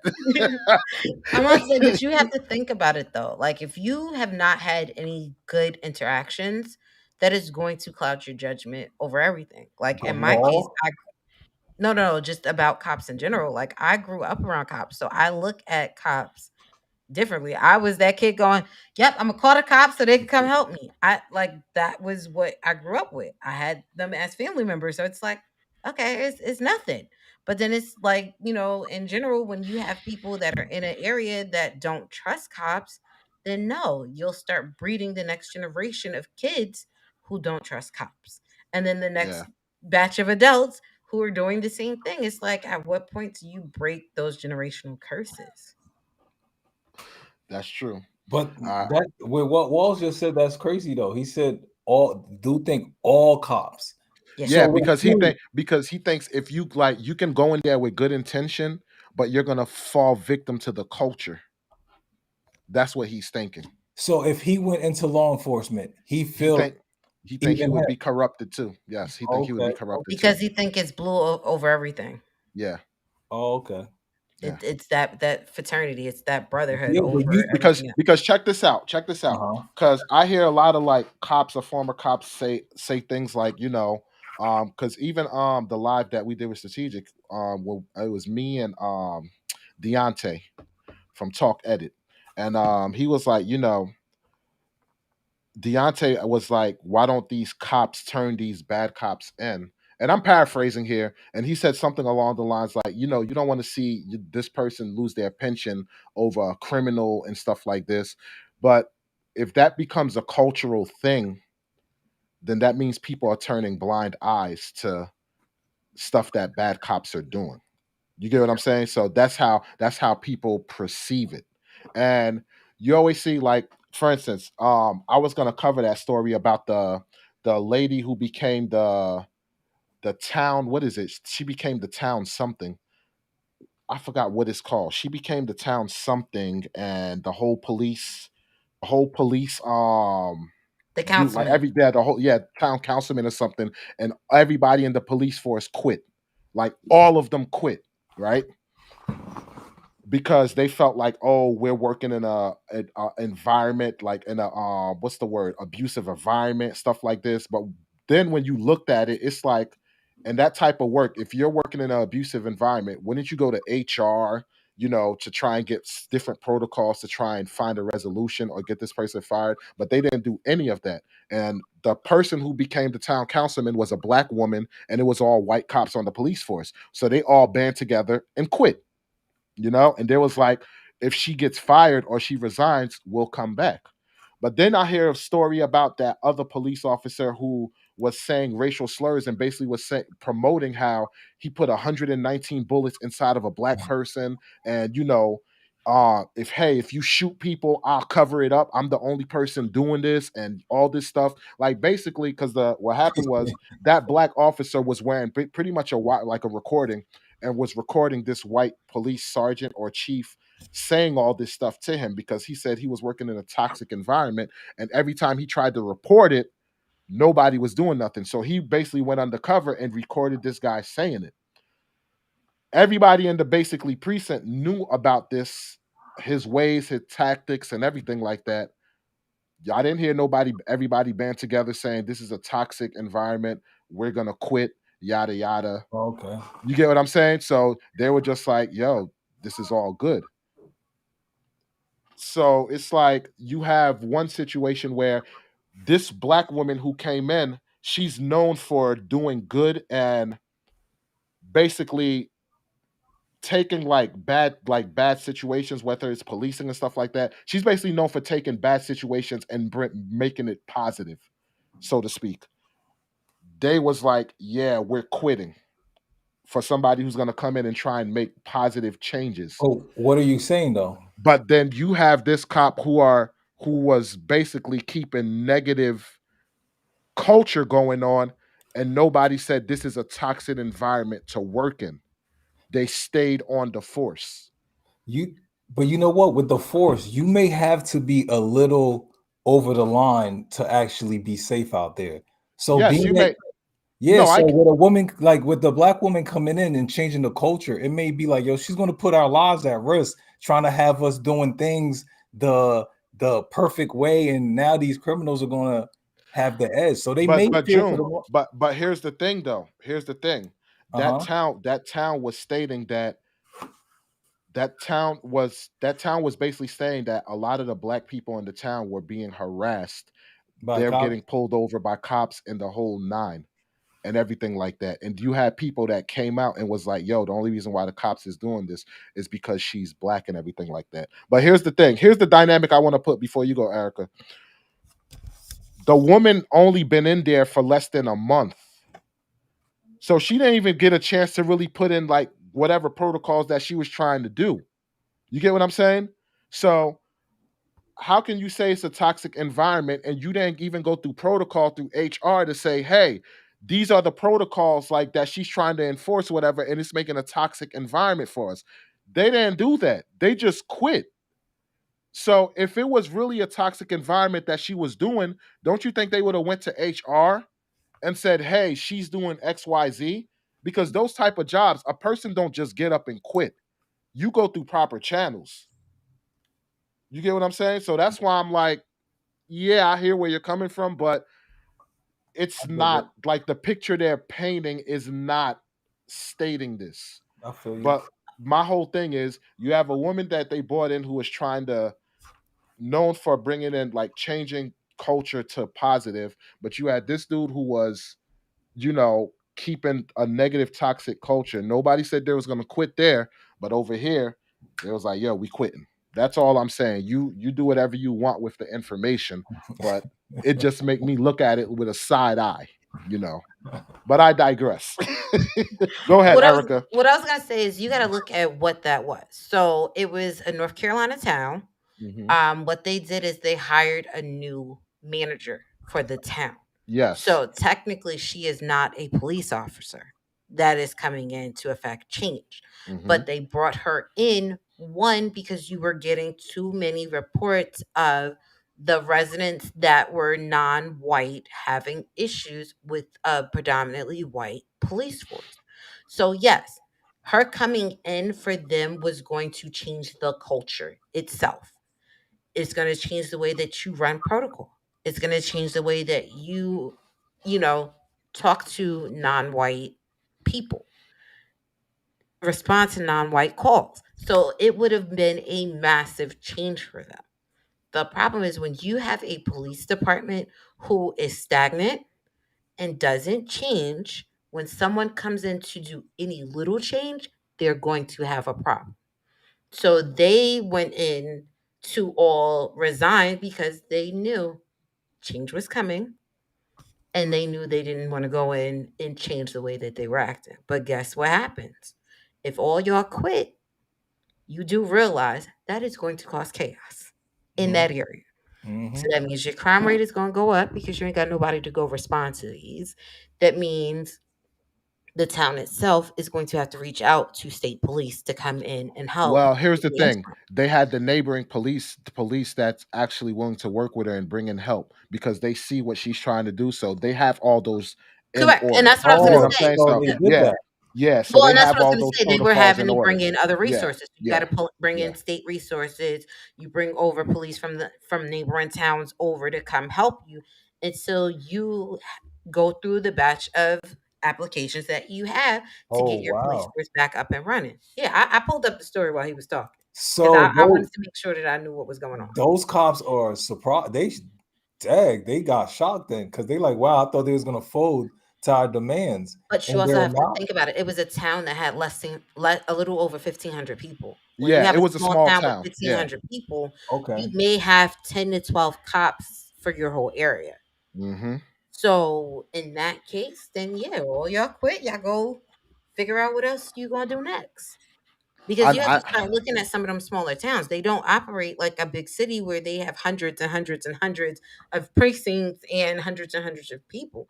No, a lot of times these cops that take their car back with them, like they drive in the cop car 24/7. Or it'll be, when I used to go visit my grandparents in Georgia, you know where the cops live at because they cop car sitting in front, it's 7 people in the whole town.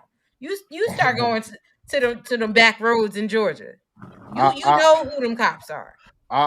Erica said a comment. She said she had problems before. I'm thinking she's talking about the town manager. Yeah, she had problems where she was working for other, what was it, other towns or cities or whatever, and she basically like was tried to sue them for discrimination.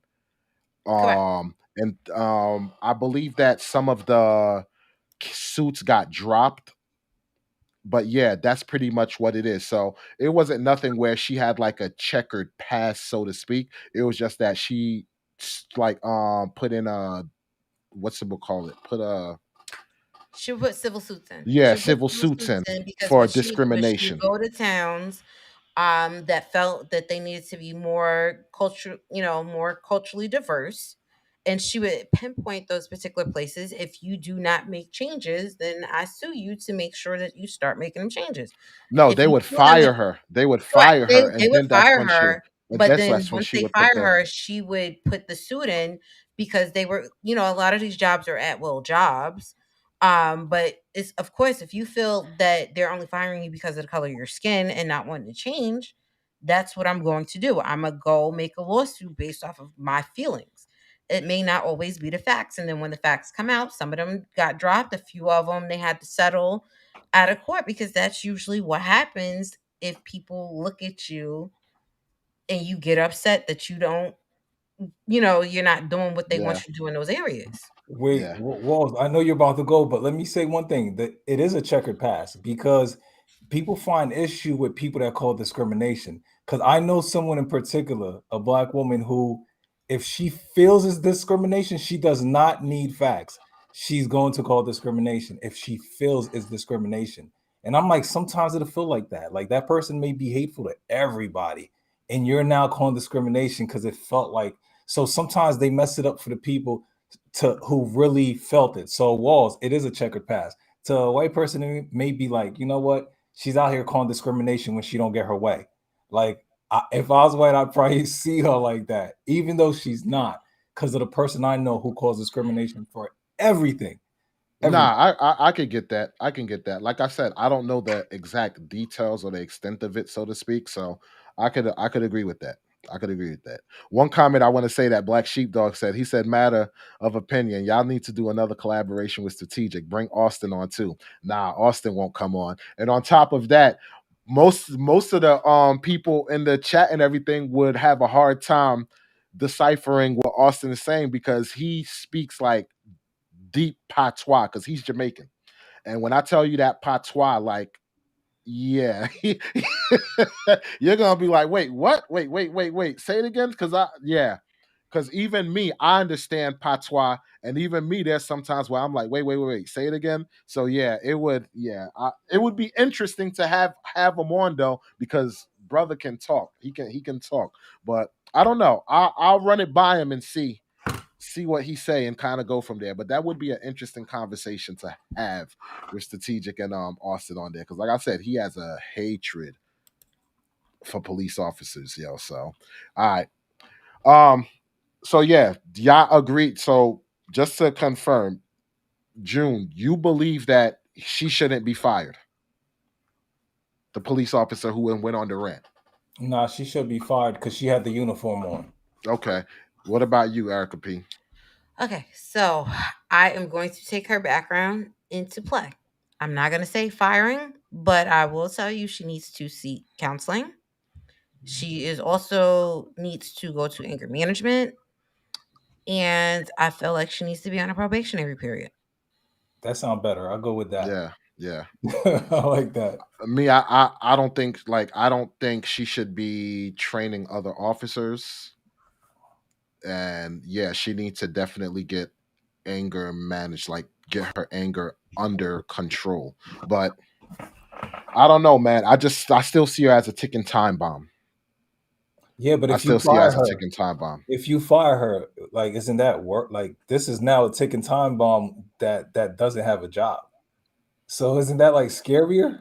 Yeah, but if you commit a crime or something, you're gonna be prosecuted at the highest capacity. Whereas if you're a cop, you're protected by the shield. Yeah, but you have to And think about it. She didn't do anything. And I I think that's understand. the other thing too. Is like, yes, she had her body cam on. Yes, you were in the heat of the moment and you talked, but you don't know what else was happening in her life either. No, I get Where that. But my thing is, if you're a ticking time bomb, that means you're what ready to explode. So would I rather you explode in a as a police officer or as a civilian?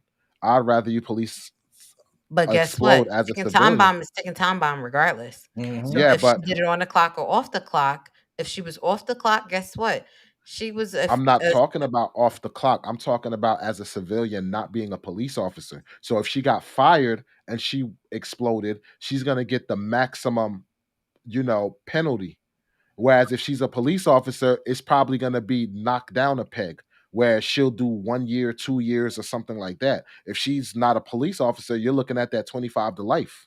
Yeah, but as a not police officer, she now may be thinking about suicide. As a police officer who's now reprimanded to like desk duty, she may just think like, you know what, I messed up. If you're saying desk duty, I'm fine with that. But you don't want her around civilians. Yeah, because she's a ticking time bomb. I feel that. Yeah. See, but I guess I look at it differently because I feel like everybody, given a circumstance, can be a ticking time That's bomb. what I was trying to do say. feel like, she needs to figure out what triggered it. How do you prevent them triggers going forward and get the help that you need? Because But that's what realistically, it's not going to change if she got on a uniform or not. If that's how you feel, that's how you feel. And to be okay. honest, if she didn't have a uniform, guess what? She could have hurt that kid. If she was just on the street and she was standing there and that kid came over there, guess what? It might have been worse. So let me ask you this. Possible. Both of y'all. Mm-hmm. If I have two people, one person who I see like a kid flipped them the bird or somebody was irate with them and they were calm and kept their composure.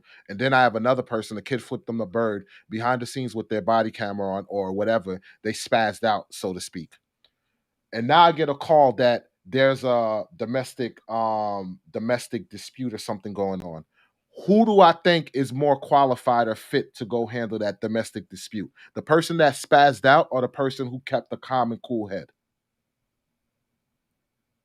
That's a The loaded per- question. I was the about to say it's loaded because guess what? I may be calm, cool, and collective right now, but 15 minutes later, you don't know what's going on in my head, and I I could think spaz out. I know. y'all capping. Y'all No, capping no. because I hear. if you have a person that is known to lash out and a person who's not like more calm and collective and like you saw them dealt with situations where they kept their head leveled. That's different. That's different. That's what I'm saying. So like you're saying, nah, it all depends. I understand a person can lash out, But you're but looking if a at somebody person who has a stellar record, though. Like that's one thing. but the You fact of the talking matter is you saw them lash out. If you saw a person lash out and you never saw a person lash out, like okay, if you're gonna bring I'm trying to think like who do you think if you're bringing a person home to meet your parents, a person who had a checkered past or a person who never had a checkered past or no kind of blemish? Of course, it's the person who don't have a blemish. The fact that she has a blemish and a checkered past, you're gonna think if I send her to a situation, it's a possibility that she'll, blow up. Granted, a person who doesn't, it's a possibility they'll blow up. But the person who showed that they can blow up and did blow up, they have more of a chance of blowing up because it's on record. It's But just you like, have to think about it though. She didn't blow up in front of anybody. but she Camera still or no blow up. camera. But think about it though. You have to think about how she blew up though. She was sitting in the car, hand not on gun, nobody around her. And her camera could have been off. So she could have blew up and this camera would have been deaded. All right, so here's a question But for we you. would not have known about it. The So fact if that you're the camera was on, so here's a everybody question makes for it a you. problem. So here's a question for you. You go. Let me hear. If your child was 18 years old and was acting a fool out in the street, and he's known for cursing at cops and stuff like that, which cop would you rather to interact with your child? Her or another cop who didn't show no display of yelling and being like doing what she did? I'm gonna pick the one that's not, but guess what? That's But the guess that's what? You don't huh? know though, because you don't know what's But you but don't know what kind you of don't interaction is yeah going to happen. yes you don't Regardless, know you don't if know she but spazzed if out or not. And You guess what? don't If she know, but got some help, history. guess what? She might not do it again. But Walls, you're saying is like, let's say the date came to see the person's parent, and then they farted on the ring cam. Just because they farted on the ring cam, they thought they was by themselves. Like, you can get that. Like, I'm not gonna judge you because of what you did by yourself. Or they fixing their I clothes understand. outside. I got out the car, and I'm fixing the I clothes, under and they looking like, I you really understand that, buttoning up but your shirt and I tucking your understand pants that. in right here? But that's not a situation where that person's life is in your hands. We're talking about this police officer has people's life in their hands. What I'm saying is the reason why I brought up the depiction of if you're bringing somebody home to meet your parents are viewing this man that you're bringing home as you're supposed to guide and lead my daughter. Yeah. So just as you're looking at this police officer, it's like you're supposed to protect and serve. So I'm gonna pick the one that didn't have the history of showing spazzing out, as opposed to the person that did. Yes, it's a possibility. The person that never showed or did it has a possibility, but who has the greater percentage between the two? The But, one that you saw spaz out. but Walls, I know you seen Crash. The one Mhm. that seemed wild was the one at the end that really he didn't do it. He tried to save the woman, and he tried to save somebody. And the one that was really nice, the cop who was really nice, ended up doing the bad stuff. I don't know if you remember that movie, Crash. I don't remember it fully, but I understand where you're coming from, but we're visual creatures. We're the type who, if a person has a history, you kind of look like if you have somebody who's gonna do if you have an option, right, you need plumbing in your house. You have one plumber who does decent work or whatever, but you have another plumber who does exceptional work. These are the only two options you have. You have another plumber who does exceptional work, but he had a criminal history of robbing people's houses. The person that does exceptional work, he can possibly rob your house too, but history tells you this person got a checkered past for robbing people's houses. You're gonna be like, nah, I understand he changed his life and everything, but this person, he never had a checkered past, so I'm gonna go with this person. Come on, Yeah, man. but Like that, robbing a house isn't something everybody does. I think feeling anger and letting it out when you're by yourself is something I think I everybody get does. what you're saying, but it's still to depict a picture of when somebody has a history of something. We're I see built what to you're say, saying. nah, we're gonna stay away from that and go with the one who doesn't have something. That's the narrative I'm trying to depict. Correct. But I do feel like because she's on notice now, because of her anger, guess what happens? If that person gets the help that they need, they will be a better, well-rounded person But going forward. what if she We takes somebody's assume life though? Like who is that Correct. And for? but if she takes somebody's life, guess what? She's already on record too. Yeah, but So Yeah, it's yeah, but but like on who, the but it's but but department who, as but who well. does that fall correct. on? That fall on department and everything because they had the That's same true. mentality that you Correct. guys But have that of means saying, but that's why you have department reps that go, you got that union steward to fight for you. It's this is everything out on the line. Did you go through your think about it? Because she already went through anger management. So it's like, okay, well, how long ago did you go through anger management? Did you just go through the 3 sessions and they signed your paper, or did you really start implementing this stuff into your life? Yeah, but Erica, Those are they're gonna tell you she displayed she was a ticking time bomb. yep, correct. at And the then yep, and then that's that's what it's gonna but come at down that to. point it's like, okay, you had in 14 years, you had the option to find you different employment. You chose not to. You chose to stay here. Now it's my chance as your employer to tell you, sorry, here's your pink slip. You're gonna have to go at this point because you've already had an incident.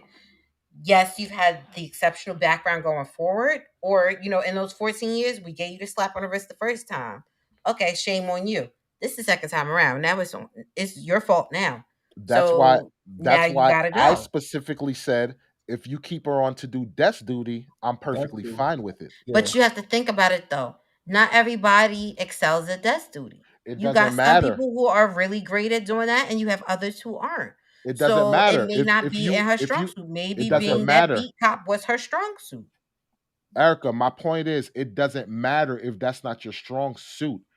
If employment come to me, let's just say for the sake of argument, if I get a traffic infraction, since I drive, I'm a driver. If I get a traffic infraction from my company and they're like, look, man, because of this, our insurance will go up if you keep you up as a driver. So what we got to do is keep you in the warehouse for a bit. And once everything is clear, maybe we'll put you back on the road. But if you want to stay with the company, you work in the warehouse. I may not excel in the warehouse, but at the end of the day, if I want to keep working, I get to decide: do I want to stay in the warehouse and try and learn this, or go find other employment? So that's Correct. up And to that's why her. But that's up to her to say she wants to leave. The department doesn't owe her a favor because she don't excel. No, either get with the program and improve your skills at desk duty, find other employment. We'll find a place to plug you, and if it don't work, here's your pink slip. You're making it seem like they have to conform to her because that's not her. No, you as the employee have to conform to what they assign you the task to do. Or keep it stepping. And keep it moving. You putting it on the department. No. Yeah, but that's on think her. about it. The department, they look at this video, they may not even want her. They may tell you, sorry. But have a nice day. What I'm saying is the way you sound like was, since she's not good in that, then they gotta make exceptions for her to plug her where she belongs. No, that's on you. No. That's on you. Okay. So I know we went way off topic, but okay. Here's the next topic that we're gonna go across. So we all know about the whole Rosita situation with her shunning the black kids, and we see other Sesame Street characters doing the same thing. Well, let's look at Sesame Street 2.0. Apparently, this is going over towards on Disneyland, where a video surfaced that a black child was shunned by Rapunzel. And the crazy thing about this is that this person wasn't in costume, so you see their face and the whole nine. So check it out. Let me remove this real quick. All right, here we go. That was just awesome. You got to get in line, Lauren. Lauren, walk back to the back of the line. Come on, the line over or no? Oh, we don't really have a line. We're just walking around. Oh, cool. All right, I'm gonna go to the back. Picture real quick. Come on. 1, 2, 3. Thank you very much. There y'all go. Wait, what about us? What? Rapunzel. She walked off when she saw y'all, just like the Elmo. Excuse me, ma'am. You waved at everybody except for them. Ain't this what the Sesame? Excuse me, sir, that's walking with the princess? She waved at everybody except for them. Oh, this like Elmo, yeah. Y'all see this? Oh, yeah, I remember. He walked past too. Yeah, the Elmo walked past all the black kids. Yeah, come on. Yep. Okay. So watching that clip, the thing I want to say off the bat is she was wrong for saying that to the children. Okay. Like saying, oh, see, this is just like an Elmo situation, because now you're playing into that child's psyche. You get what I'm saying? Like, I think she should have kept that to herself and acknowledged what was going on, so to speak, and spoke about it, but not saying it directly to the children. But that's my take to start off on that. So you guys, like, you can give your take on what you think about that. Okay, so I'm gonna throw this out there. I feel like when she first ran over, I do feel like Rapunzel probably should have just stayed there for like 2 more seconds, because she did. You sat there, you took the picture with the older girl. The mom asked, like, is there a line? Go stand in line. So she was trying to do everything that she was supposed to do. But then on the flip side, it's like, okay, so you talk to the guy. He goes, oh, there's no real formal line. We're just walking around. Okay, so you had the conversation with someone. So you should have said, hey, can we get the next picture? You didn't say that. So instead of you saying, hey, let's get a picture or something, you just so she's like, okay, well, maybe in her head, she thought it was the last picture and she started dipping off. But it's like, okay, when you got to the second group of people, at that point, it's like, hey, did you ever say, hey, can we get a picture?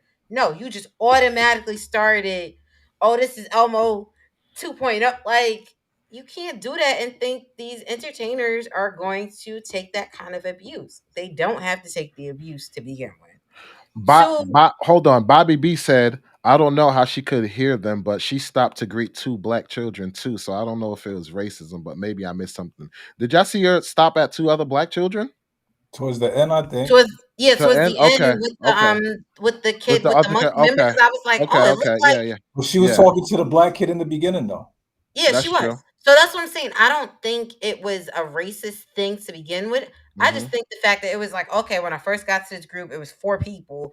I did my 4 people. All right, let me go start moving on to the next group. But I never heard the mom ask the guy for them to take the picture because it's usually a character and a person with the character. So that's why I'm like, you really didn't say anything. You just told her to go get in line. And then it's like, okay, you went from going to go get in line to running through the people picture. Because think about it. The guy took the picture. You saw where the kid ran, Hmm. in between them after the picture. So a lot of times it's okay, let me let you get your picture. Okay, hey, can we get the next picture? Like, you have to vocally say something Yeah. so they know that you're trying to get a picture or something. So I don't think the first walk off was intentional, but I do feel like once you started with the rah rah stuff behind me as the person in character, I'm thinking it's about to be a problem Yeah. because Gotcha. all I hear is screaming going forward. So June. it's all right. I'm gonna keep walking until I alleviate the circumstance. June, you gonna go or? Wait, I can at first I didn't. I looked at it and I thought she was getting annoyed with the kids running in front of her when she was taking the picture. That's what I thought was happening, and I put myself in that position, and I'm like, yo, that's they're rude. I don't want to take a picture with them. I want to go on my lunch break, and watching it now, I'm like, you know what? They hired her to do her job. You cannot break character. Your job is to make every child there feel like they're in Disneyland or Disney World. Hmm. I know she heard. Well, I don't know, but I believe she heard when they wanted to take the picture. She was talking to the one girl about the hair, like, "Oh, your hair's long," and she's like, "Yeah, blah blah blah." So you can hear them, and you just walked off. Like, you broke character. Disney World hired you to make them feel like little princesses. Like, you're a princess, and you're gonna make them believe they can be a princess. And I think she was foul for the walk off. Like, you're getting paid. You're not doing this for free. It's not like you just came to Disney World and they're like, "Oh, you look like Rapunzel. Throw this on." No, you just walked off. I have an issue with that. The more y'all were talking, I was getting angry, and I wasn't angry Yeah. watching it. I started feeling like that. You like to violate my child and make them. And the mother was wrong for saying that because you don't know if that's what it was. Like, Yeah. you're making the child think because you're black, that's what you're going to experience all the time. And it's like, Yeah. Exactly. Yep. But See? I think by the mother saying that is what caused it, though. I No, really do. I don't Because think my so. thing is, yes, she walked, I didn't know, because when you first look at the picture, you don't realize she wants to take a picture. All she said was, "Oh, she has really long hair." Like, she was being a little kid. you got to say, do you want to take a picture? You got to be in But character. that's what I'm saying I, though. But not all the times do the character there say that because you have to look at it too. If a lot of times it's the parent going, "Hey, can I take a picture?" Because think about it. If you listen to the clip, the guy with the bigger kid asks, "Hey, can she take a picture with you?" So you have to look at how everybody else was doing it because maybe her job at that time was to just walk around the park I Yes, disagree, man. without. I And think disagree. about it. I've Disney gone to the World parks shouldn't have tons of hired her. times. A lot Hold of up, times. hold up. Y'all had your takes. Y'all had Go your ahead. takes, and Sorry. I'll let y'all talk. I have to disagree with this 100% because you knew what the kids were around you for. You get what I'm saying? And I like June said, I'm pretty sure you heard them asking about, hey, is there a line and stuff like this, and the children wanted to see you, so to speak. But another thing that we got to look at, these people are human. So for her walking off, maybe in her mind is, hey, you didn't ask me for a picture or whatever the case may be, so I'm just gonna walk off and do what I gotta do. But at the end of the day, like June said, you're hired to make these kids dreams, so to speak. Now, with what the mother was saying, could that have played a role to make her be like, you know what? I'm not even gonna acknowledge this. I'm just gonna walk off and keep doing what I'm doing. But no matter how frustrated you are, I'm Mhm. sorry, you had to have been aware with what happened in Sesame Street. And the fact that this is a black child, you know it's going to get that much magnified. So even if you went up and hugged another black child or whatever the case may be, what's gonna stand out to the people is that you shunned this little girl who was literally waiting for you. You're hugging all these people and taking pictures, and then when she was ready to, get her fair share, you walked off and didn't even acknowledge her and kept walking. So I see it as, yo, that looked bad optically. No matter how much you put your feelings into it, that's what you were hired for. That was your job. Correct. But like I said, I'm not putting anything past it, but I do feel like, the mom could have said, "Hey, can we take a picture?" Because like I said, you're in a park, you don't always know that people want to take a picture with you. They might have just been in passing go, "Oh, I like your hair. You got a pretty gown." Like I've gone to the parks before. Everybody don't take a But picture with the character. but But you again, also as the adult in the circumstance, I don't feel like she should have used that rhetoric. And I do feel like, hey, if the character had somebody else with her, hey, the next time she stopped, can we get a picture? That's all you had to say. You never said once that you wanted to take the picture, other than standing in line. Where's the line at? That's all you heard. But Erica, I shouldn't have to ask you to help me. I shouldn't walk into Home Depot like, "Can you help?" You should be asking me like, "I'm doing with the money. I spent my money. You should ask me." So if the little girl's there, make them feel special. So I think it's Disney World's fault for not really qualifying their people, because she should be walking around being a princess and acknowledge them. If you're not even going to take a picture, acknowledge them, bow, do something, and then walk away. She did none of that. So it's on Disney World for not Correct. And entertaining. like I Because said, yes, I get that too. Do I blame the princess? I do. But I also blame that parent for saying what she said, because guess what? You're putting the princess in a hostile work environment now. So with you Mhm. saying all of that, that's making me dip off even faster. And it's Absolutely. making me not want to take the picture with your kids because I have to hear that rhetoric. And you can't tell me after the Sesame Street ordeal or Sesame Place ordeal, these characters ain't been hearing this going forward.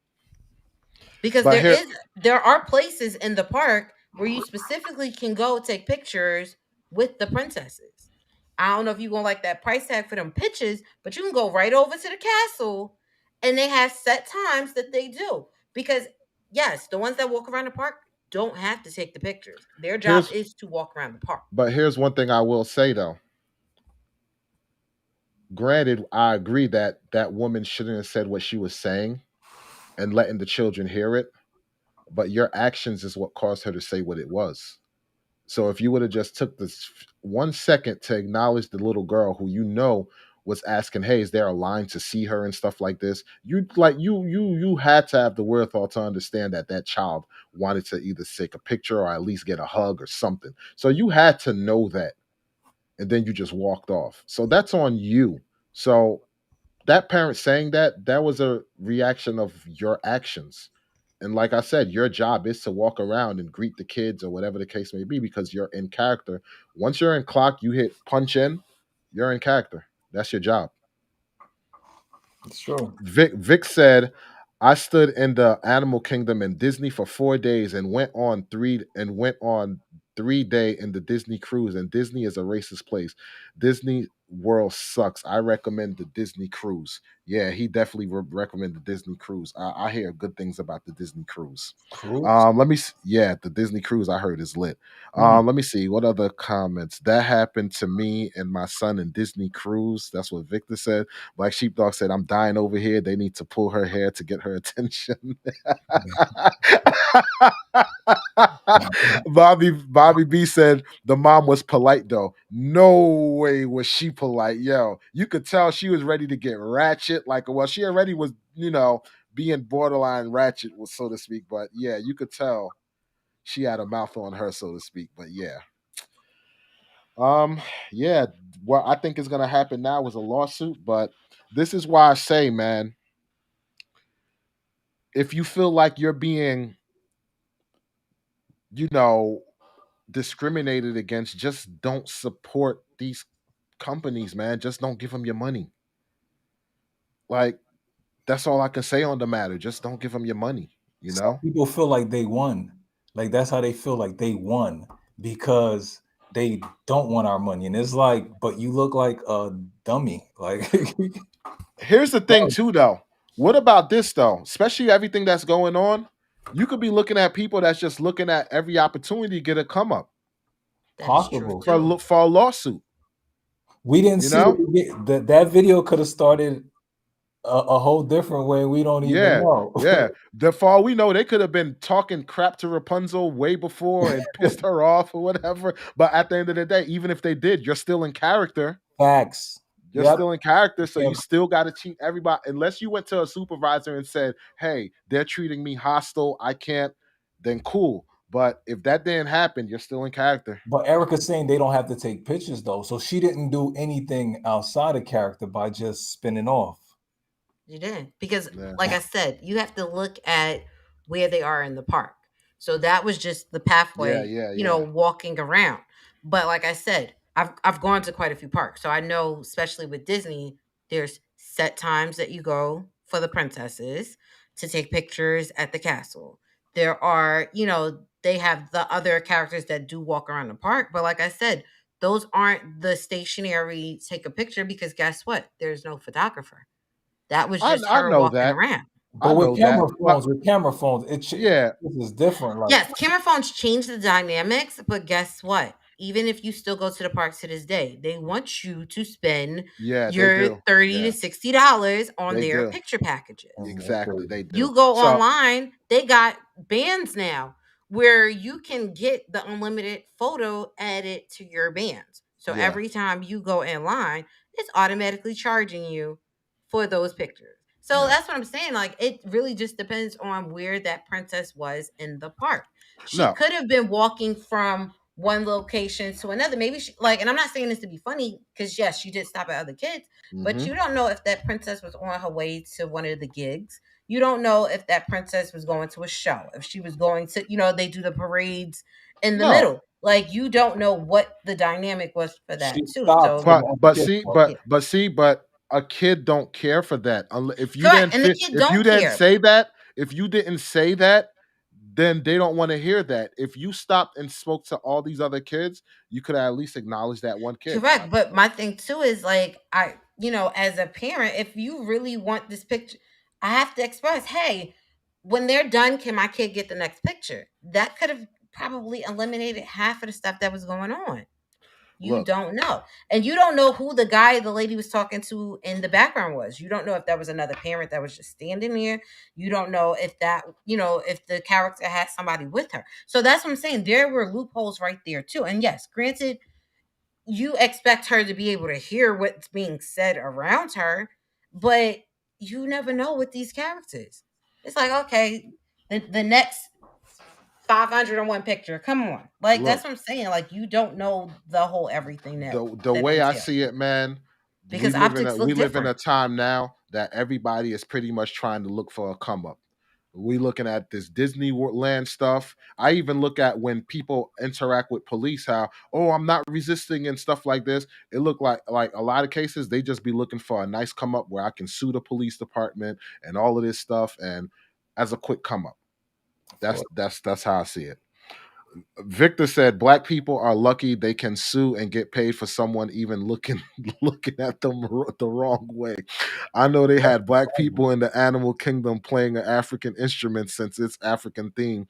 They looked tired and had looked like, damn, I should have stood in Africa. Vic said you should identify as black and get paid. I identify as black and black again. Yeah, I would love to see Vic and Black Sheepdog do a podcast, yo. That junk would be hilarious. I'd pay to see that. I'd be broke with super chats.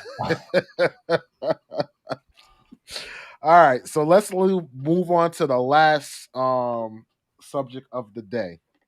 And that is Tyga apologizing to the Mexican community for his Ay Caramba song. And he had a conversation with American Cholo, I mean, who's a YouTuber, and he felt like that video was very disrespectful to the Mexican community. And yeah, I'm gonna pull up the video that they had to exactly show exactly what he had a issue with when it came to the Ay Caramba video. And I seen the video too, and I'll give my thoughts on that after showing this. Shout out to our guy Lulu. Oops, hold on. Who connected the dots for us as well, man. But I don't know if we should let you speak first, Gil, and Sure. just kind of like tell us your point of view on. Right. So first of all, thank you for coming, Tyga. Yeah. I appreciate that, man. I'm not looking for any kind of fight. I'm not looking to blame or call Tyga any names. I'm looking for some kind of understanding, because in the community, the brown community, Mexican community, whatever you want to call it, it wasn't the song itself that was so offensive to us. It was the videos. It was the visuals on it, right? And I believe that it has a lot to do with just not just Tyga himself, but a lot of the industry being tone deaf when it comes to Mexican American or just brown people in general. And let me explain to you what I saw as a brown man looking at that video, Tyga. Okay. I'm looking at the video, and originally I see a greasy fat Mexican eating chips, room's all dirty. And then I see when he's outside in the lowrider, you got tortilla chips falling down. And a lot of times when it comes to us, people don't really see it. But when I flip the script on it and say, okay, let's put an African-American man sitting down on a couch, dirty-ass room, eating some fried chicken, goes outside into the lowrider scene, and you got watermelon falling from the sky. And that kind of visual is the kind of visual I got to kind of explain to other people so they can see what we're talking about. And when the song itself, no, not at all, brother. I don't think the song is offensive. I don't believe the caramba part's offensive either, not any way, shape, or form. But I think that maybe, I don't know if somebody wrote that video for you or you did it. I think when you guys were all in a room thinking about what you were doing, you guys probably thought it's going to be funny, it's going to be fun, we're going to have a good time about it. But it seems almost, and correct me if I'm wrong, like you had no real representation of any Mexican American in that room telling you, hey, Tyga, I don't think this is it. To me, am I wrong to think that it was just maybe you and maybe some white or other African American artists in the room when you guys were making that video? All right. So that was the beef that he had to say about it. And Vic said American Cholo is from Honduras. He ain't even Mexican.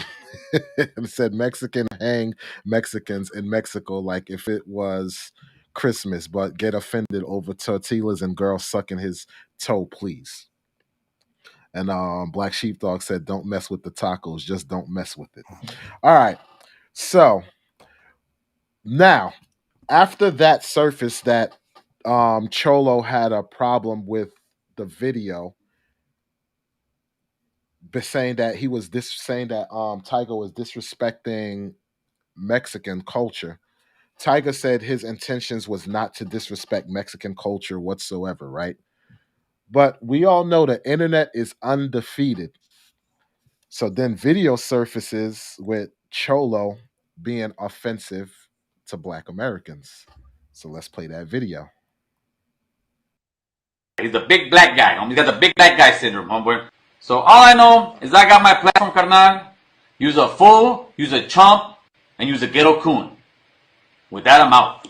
When you guys were slaves, you guys would run to Latin countries, brother. But really, you're just a ghetto coon, brother. You're just a ghetto coon. A lot of the ghetto coons do that. They talk a good one. I mean, fuck them niggers. I mean, fuck them niggers. I mean, fuck them niggers. So yeah, the pot calling the kettle black. All right, so with that being said, do you feel, number one, it's reported that the man is not even Mexican, right? So do you feel like, number one, he should be in a position to even say anything, granted how he was saying stuff that was offensive to blacks? Yeah. So it's hard because I feel like people in general are going to, they figure out what is culturally appropriate for them and what is not. I do feel like somebody who has said something in a video surfaced, you did something worse than what the music video did is a problem. But I also feel like are you trying to make yourself relevant? Because before this, I didn't know who this American Cholo person was. One, two, it's like, okay, you're like, okay, I'm talking about a video, but what's next? Like, you talked about this video, like, what is your end game? Are you trying to cancel Tyga for his video? Here's a question that I have to ask though. Shouldn't black culture, when somebody do a video or whatever that depict black people in a certain way, shouldn't they be up in arms too, so that they can command the same respect? Because I'm not mad at. Granted, he may be from Honduras, but if a Mexican or even just one Mexican, if they say they had an issue with the video, so to speak, they should have every right to have a issue with the video and speak their piece. Because what I notice a lot in the black community is people could say whatever and it's like, haha, keep it moving, and that's that. Like, everybody can attack the black community, but once the black community attack another community, whether it's in a video or whatever the case may be, then it's a problem. Like, it's going to be speaking up about it, so to speak. The only thing like black people can't really don't get bashed for is black people feel like we can't be racist because we were oppressed, but yeah, black people, whenever they say something, like, they gotta backpedal their steps like quick.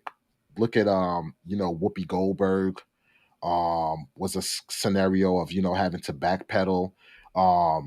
Nick Cannon had to backpedal when he was like, we're the indigenous, what did he say, we're the real Jews or indigenous people or something like that. So you always get black people to have to backpedal when they say stuff about other communities, but we don't do the same thing. So I can kind of respect, whether he's Mexican or not, I can respect what he's doing and what his argument is.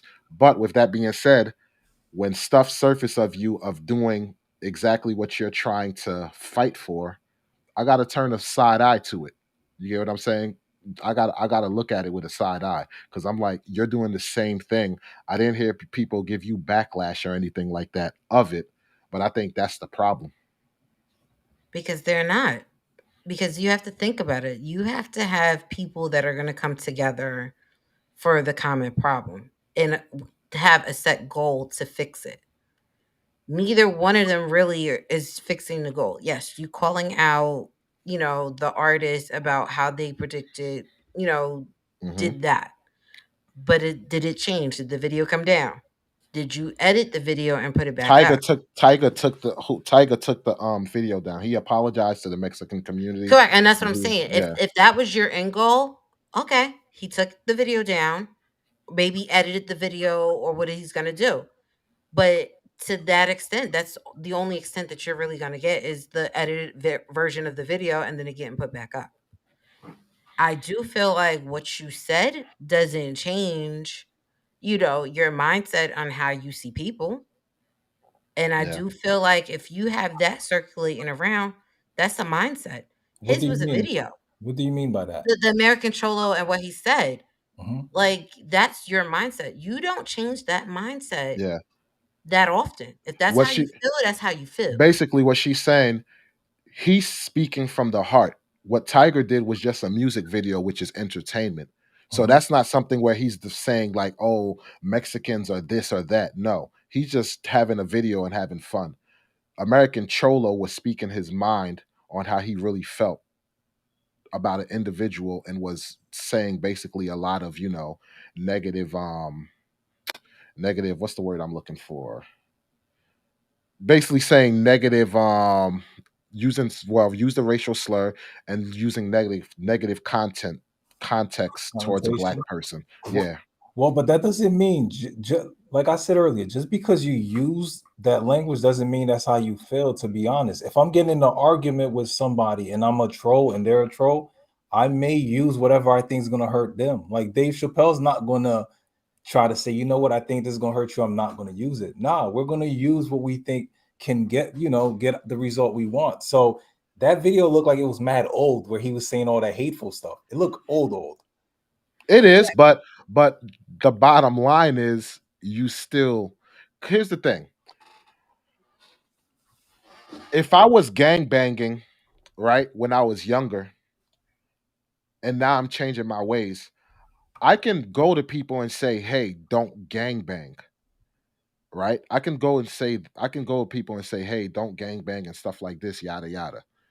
But then if I turn around and I'm speaking about gangbangers like they're the most vile and despicable people on earth and they should have no kind of resolution and we should just kill them or whatever.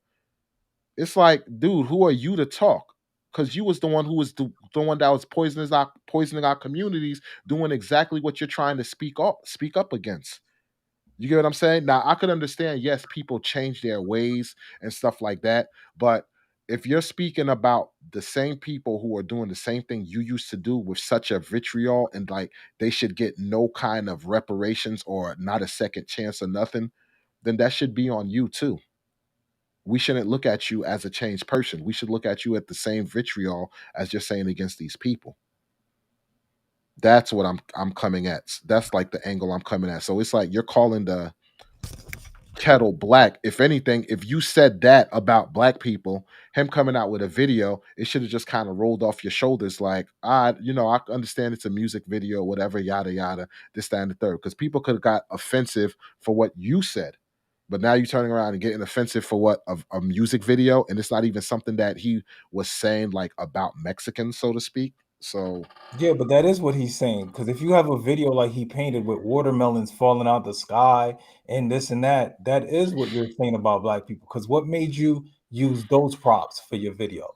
So he was saying stuff about Mexicans at the end of the day. He had tacos falling and things like it was that. tortillas. It was So tortillas or that what kind of tortillas, yeah. that could be offensive. So I don't know.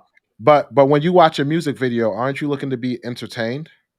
Yes, but is it at the expense of a group that may feel offended by it? If So if, by your logic, uh-huh. we should do away with movies. If you have if like you should do like for instance, Erica, remember we read that? Remember, well, we didn't read it, but remember that white lady who came out with that book about what was it? Yes. What was Okay. it about? It No, it was just tell me what was the like what was the title? I forgot. I don't remember the Because title, wasn't but it it a was black appropriateness. So it was it was about it was a women's book. It was like it a was a it was women. it was a it was a book about black women, something Yes. like that. So Now, it was a black trap queen type environment. So black no, trap black queen feminism. It was feminism. about black Yeah. feminism or something like that. But that book was her speaking to black women and getting their thoughts on it and putting it into a book. People already had preconceived notions saying, "Oh, how could a white woman write a book and just like trash the book and didn't even read it?" You get what I'm saying? Like, didn't even read it, didn't even give it a light of day. And it's like, how can you judge that just because a black person didn't write it, so to speak? How are you passing judgment on it? And that's what American Cholo was saying. Like, I'm sure when you made this video, it wasn't a Mexican person in there, talking about this and stuff like that. But Tiger's rebuttal was like, yeah, but I grew up around all Mexicans. Half of my fans are Mexicans. Like, that was my people, this, that, and the third. So it was just, kind of all fun and games, so to speak. So it's like if you're watching a movie and the movie directors were all white and they made like, I don't know, uh a comedic movie, and in the comedic movie they had a scene like where the dude like a black people was eating chicken and stuff like this. It's like, are we going to get offended of that? Because at the end of the day, it's just entertainment on a big screen. Yeah, but if they get backlash, they can't feel like, where's this coming from? I think everybody should be able to say whatever they want. That's what I personally believe. But it's Okay. not like that. Since we're all censored, then yes, you can't say this. For like we black people, we allow people to say anything about us because we're also saying stuff about each other. I don't hear people ripping each other like other races really ripping each other like that. We do. We'll rip Michael Jackson to the point where they start calling him funny names. We'll talk about Whitney being crackish. Like that's what we do. So other races gonna feel like, yo, we could get it, we could joke too. And we accept it. We don't wild out. We don't make a big fuss until it feel like it's racist. But here's the thing. But if everybody is doing stuff like this, dropping videos where they're joking and stuff like this, then at that point it's fair game. Yes. That's the way I see it. So that's why I'm like, yo, I understand where you're coming from, but everybody do it to each other. So why is it like a case of, I get it, you can feel offended, that's your opinion and everything like that, but for Tiger to take the video down, to me, I don't agree with him taking the video down. He Because didn't have to. That was out of respect, Walls. no, I know it was out of respect. I get that. But it's like, I don't know, like if you see a person in a video, like, with a fat suit on or something like that. So now should we like not do videos of stuff like that? Like, you get what I'm saying? Like Nutty Professor, that movie should be taken off too then, because people who are overweight, they should look to ban that movie, so to speak. You get what I'm saying? Give it time. Give it time. It'll be Look, gone. if they're going back and banning Dr. Seuss books for Yeah. kids from 1960 whatever, it could happen. Oh, it's coming. You think so? Yeah, if that happened, like, this censorship and stuff is, it's But it's not censorship to an extent. It's also, you have to think about what's culturally appropriate now that was not culturally appropriate years ago. Things have changed, times have changed. So with those changes come a whole different set of rules. Do y'all agree with the Dr. Seuss books being banned? I don't know what was said in it, me. Okay, so in They were- general, it Go ahead. was some of the books, like, they felt were one-sided. They felt that they weren't culturally appropriate for all types of kids. And then you just have to look at some of the wording. Like, I get it. You talking stuff that was published years ago. They looked at black people as being less than a black person. It So says that I they were can't being ban stuff. It says they were the same. 6 Dr. Seuss's books will no longer be published because they portray people in ways that are hurtful and wrong. And those titles are "And to Think That I Saw It on Mulberry Street," "If I Ran the Zoo," "McEllington's Pool," "On Beyond Zebra," "Scrambled Egg Super," and "The Cat's Quizzer." Crazy thing is, those aren't the best, some of the big selling items for them either. So it was like some of those spin-off books that are not the normal Cat in the Hats and, the ones that all the kids know. The book that say how cheap, like, it wasn't a big name book to begin with. I just felt like it was people that were reaching, and you knew you had to be a real Dr. Seuss fan to know those titles. Those are not the big name titles. Yeah, but I don't know, man. Like, I look at it as movies and entertainment and stuff like that. Those things, I don't know. Like, I look at it as a form of entertainment, and I don't see it as disrespect or something like that. Like, I don't know. If that's the case, man, then white people should be offended by Django. The movie Django, how he was, killed white people and overthrew, the slave masters and stuff like this. Like, anybody can feel offended about anything. So Yeah, it's like at this point, why make movies? Why make videos? Like, nothing. Like, just shut up and work. That's it.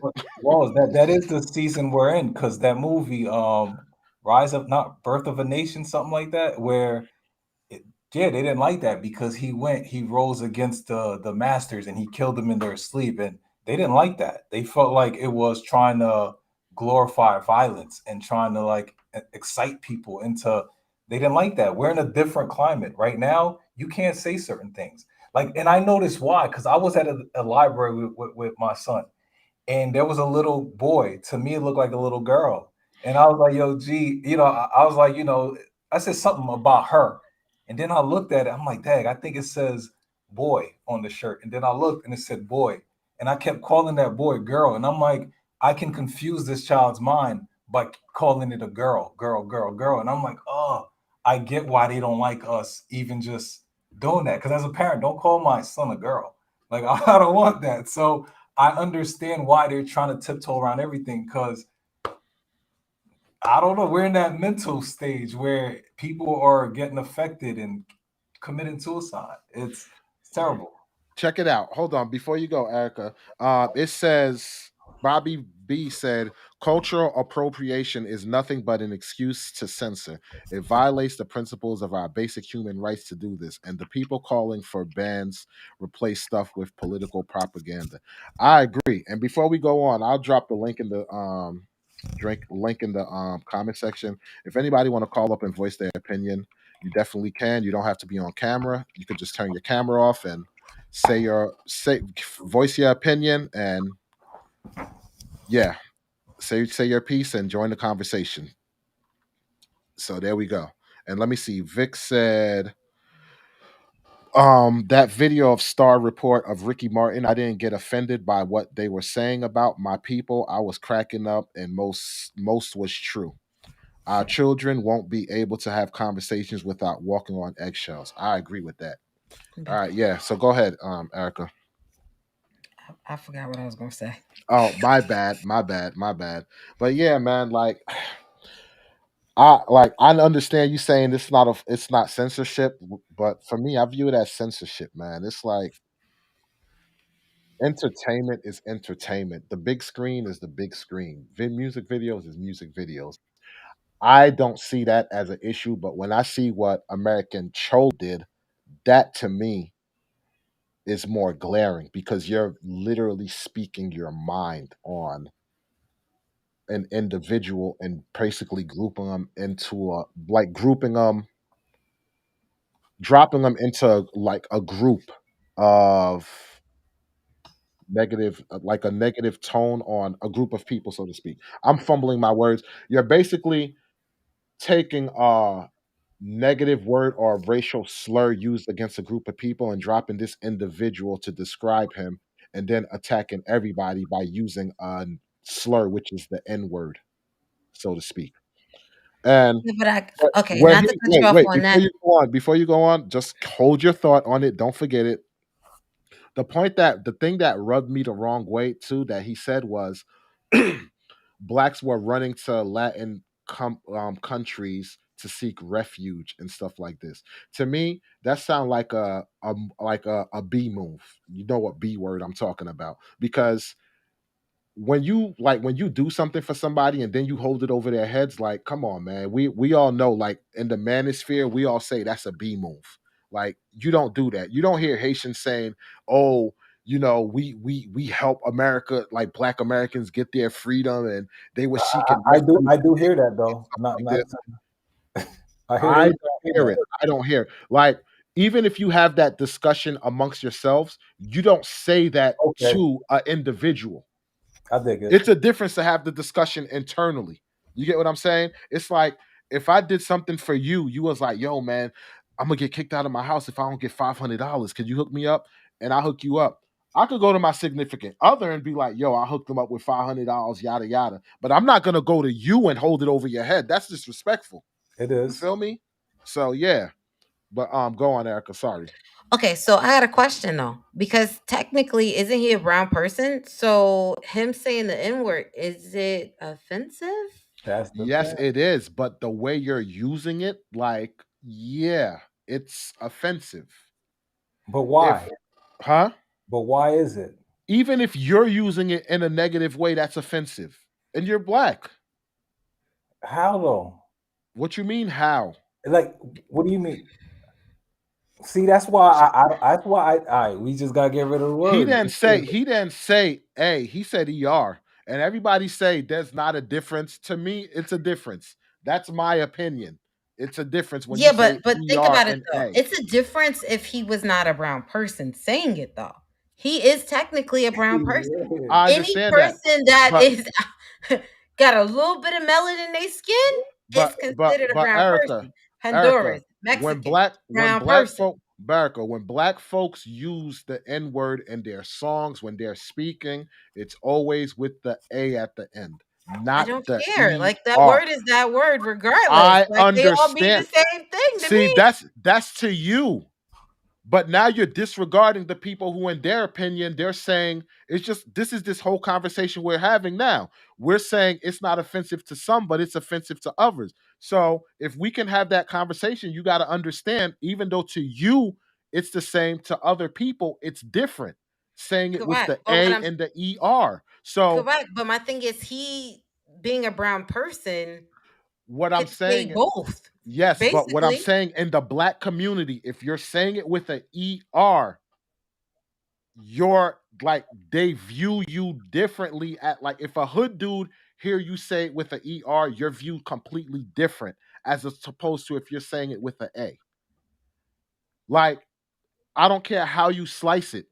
If a rapper right now dropped a song and he was referring to all his people as the N word with the ER, people are gonna be like, wait, what? Nah, son, you tripping. If you say with the A at the end, it's I. They like, I bet. You get some people who don't agree with it, yes, but the ER at the end, like, come Yeah, on. but that's where it get ignorant is to, like you said, to some people it's okay, to some people it's not. So how we supposed to know to who it matters to who? Because some of us look at the A as the same difference as if you said it with an ER. See, So I how can don't, you say with the A around me when that may be offensive to me just as much as the ER is offensive to you? So it's like, because I look at the linguistics of it. I look okay, at the linguistics of it. but that's how you look It's at it. listen. No, because this is linguistics, period. Okay. It's funny how we can accept other words that you change one letter and the meaning is completely different. You have here, like I always say, you have here, HERE, that means come here. HEAR, that means I'm listening. You have SEE, I see you. SEA, body of water. Our whole English dictionary is predicated on one letter can change the definition of a word. But when it comes to this word, all of a sudden those rules don't apply. But But it's here ending in R wasn't derived from HERE. Like somebody just said, I'm going to just spell it different. That didn't yeah, happen. it Completely was derived different from word. different words. Those words are the same exact word. It's just I'm saying it a little different, meaning I accept it. But he says it different, so I don't accept that. That's Oh, whack. okay. So then did you ever say, yo, that's fat as far as PHAT? That derives from being, I may have. or yo, son, that's sick, or son, that's stupid. Mhm. We've been changing the definition of words all the time. That's true. You get what I'm saying? Like, that's part of the English dictionary that we've been changing it. Don't get me wrong. I agree 100%. I don't like the word. But what I'm saying is, as a brown person, you using it with an ER, I think that's both ways is damaging, but I think ER is more damaging because you're literally using the word that was hijacking, like was hijacking created to literally mean you're less than, and you're using that to describe or get at a black person that you have an issue with. That's where I'm like, yo, man, I understand. Yeah, you're a brown person, but dag, you're using the ER to a fellow brown person. Like, Not wait, Roy. All right, all right. He knows my situation. I'm not gonna bring it out, but I did that, and to me, I was trying to be funny using it, and the person didn't find it funny. So what he's saying is right. Some people take strong offense to the ER, mhm. but us accepting the A already contaminate whatever it is we thinking we're saying. Like it now, I don't know if the A is a problem. I don't know if the ER. On Dave Chappelle, he says the hard ER, and it's hilarious. Like the way he says it, it's hilarious. So he can say because it's funny, but when somebody else uses it, it's like, nah, bro, you shouldn't use it. Like that's Bec- we all know the rules is different when it comes to comedy. Comedy is the one area where all bets are off. isn't So competition like that also? If I'm what? competing with you, like let's say we debate, doesn't the gloves come off also? I That don't think good? so. The You reason why I don't think so is because you can have the gloves come off and everything like that, but once the gloves come off and you're trying to be as hurtful as possible to me, then that means that hurt can come with if I decide I want to physically hurt you too, because you're trying to hurt me as much as possible. So if the gloves are off and you're trying to hurt me, I should be able to hurt you, and that goes with verbally and physically.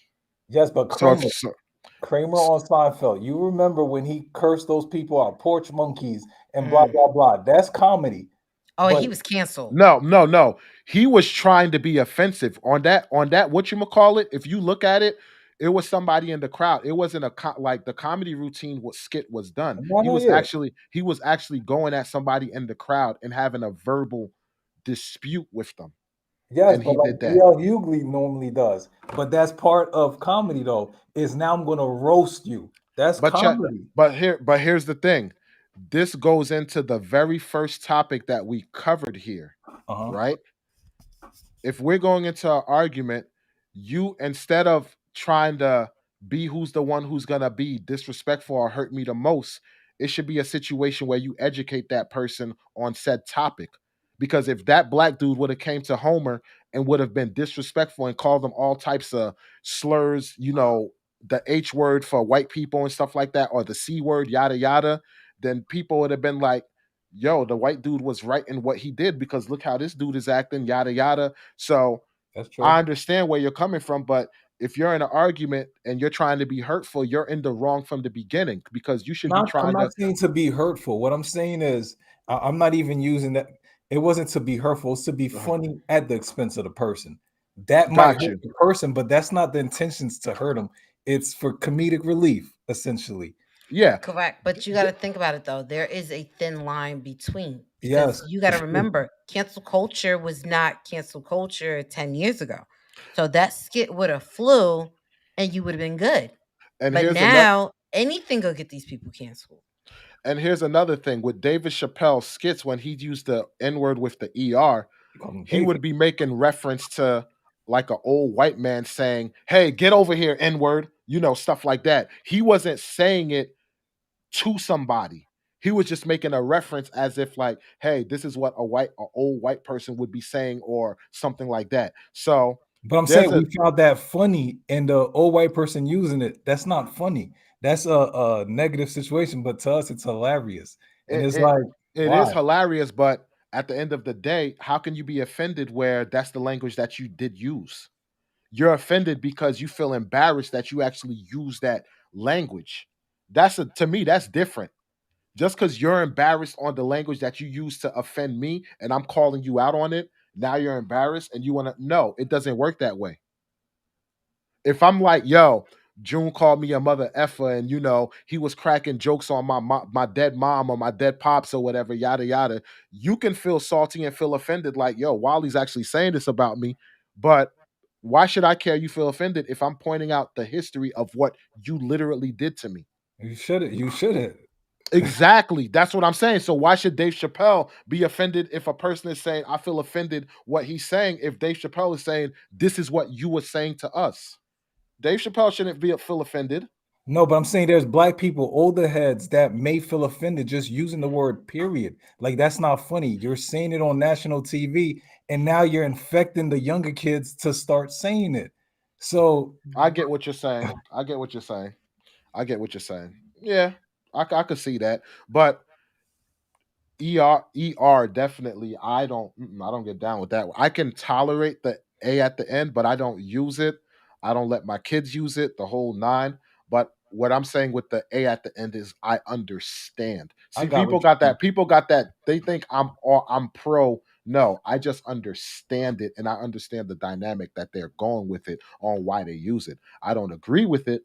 That's why I like people be like, damn, you defending it so hard. It's not that I'm defending it because I understand their point of view. That's what it is.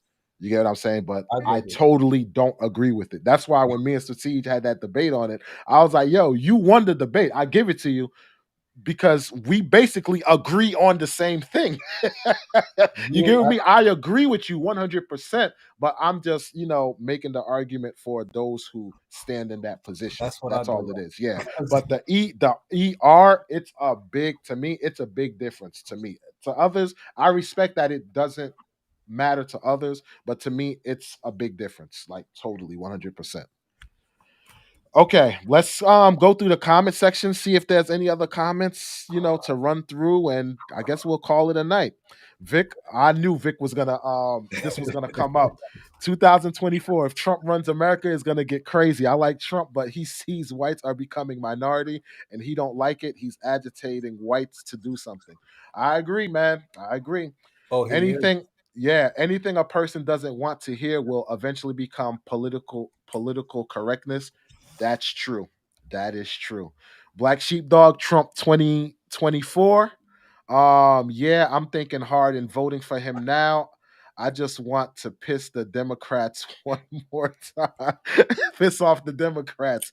What kills me about the Hispanics, they come to America and demand and grow all this courage. If they had that courage in their country against their government, maybe things will change. That's true. Context matter too. Context matter too. If a word is inappropriate for one, it should be inappropriate for all. That's Skin how. color should not define that word. You are allowed to use it, in my opinion. I agree. I agree 100% with you. Like, I agree. And like I said, I don't agree with your stance on the matter. I'm just saying I understand. That's all I'm saying because I don't use it in my lexicon. Erica P, I'm offended you called me brown. See, cancel her. Cancel her. Look, June. Bye. All right. Bobby B facts. I agree with Bobby. Yeah, I agree too. I definitely agree. I'd rather we didn't use racial slurs too. I just think it's wrong no matter who used them. I agree too. It's different. It's other ways that you can speak to somebody in an intellectual manner. That's You feel true. me? To make your point. Like we said in that first video, that was powerful. It's not white people's fault. They jerked the natives, giving them weed, and they signed the states away for a bag of weed and $7. Wow. You wrong for that, Vic. Yo, you wrong. I want to hear when people use it. I want to hear how ignorant they are. Blacks, Hispanics, and Native Indians, we are the same people. We are brothers, and we don't see it. I agree. That's I fine. definitely agree. You forgot the skit with the white family whose last name was the number. I didn't see that one. Was the N word? Oh, was the N? Oh, okay. Yeah, I did see that. Stupid autocorrect. The one that was black and white, and he delivered the milk. All right, so they just having their own, discussions from there. For the record, I don't use the N word either, dude. Yeah, I don't use it too. I'll say dude, or I'll say my boy, or I'll say son, stuff like that, or whatever. Or How do sometimes I'll say ninja. That's what I was going to ask you. Yeah, How do I'll you say feel about ninja, that? sometimes like that or whatever. So, but yeah, I just be like, dude, I say dude a lot. But then you could get some people who be like, yo, I'm not a stoner. Don't call me dude. You get what I'm saying? So people can find ways to be offended about anything. So Facts. it is what it is. But all right, we've been going at this for over 2 hours now. This was definitely a good live, man. I enjoyed every minute of it. I appreciate everybody for joining us here. Subscribe, like, and share. Definitely hit up June's channel. Hold up, hear me out though. It's simul streaming on Hold up, hear me out though. Facebook, Twitter, multiple platforms. Again, we enjoy you guys having this conversation going. We loved every minute of it, every minute of it. And with that being said, you everybody have a blessed night. Do y'all got anything y'all want to say before we wrap it up? Nope. All Good right. night, people. Good night, everybody. We bid you adieu. Peace.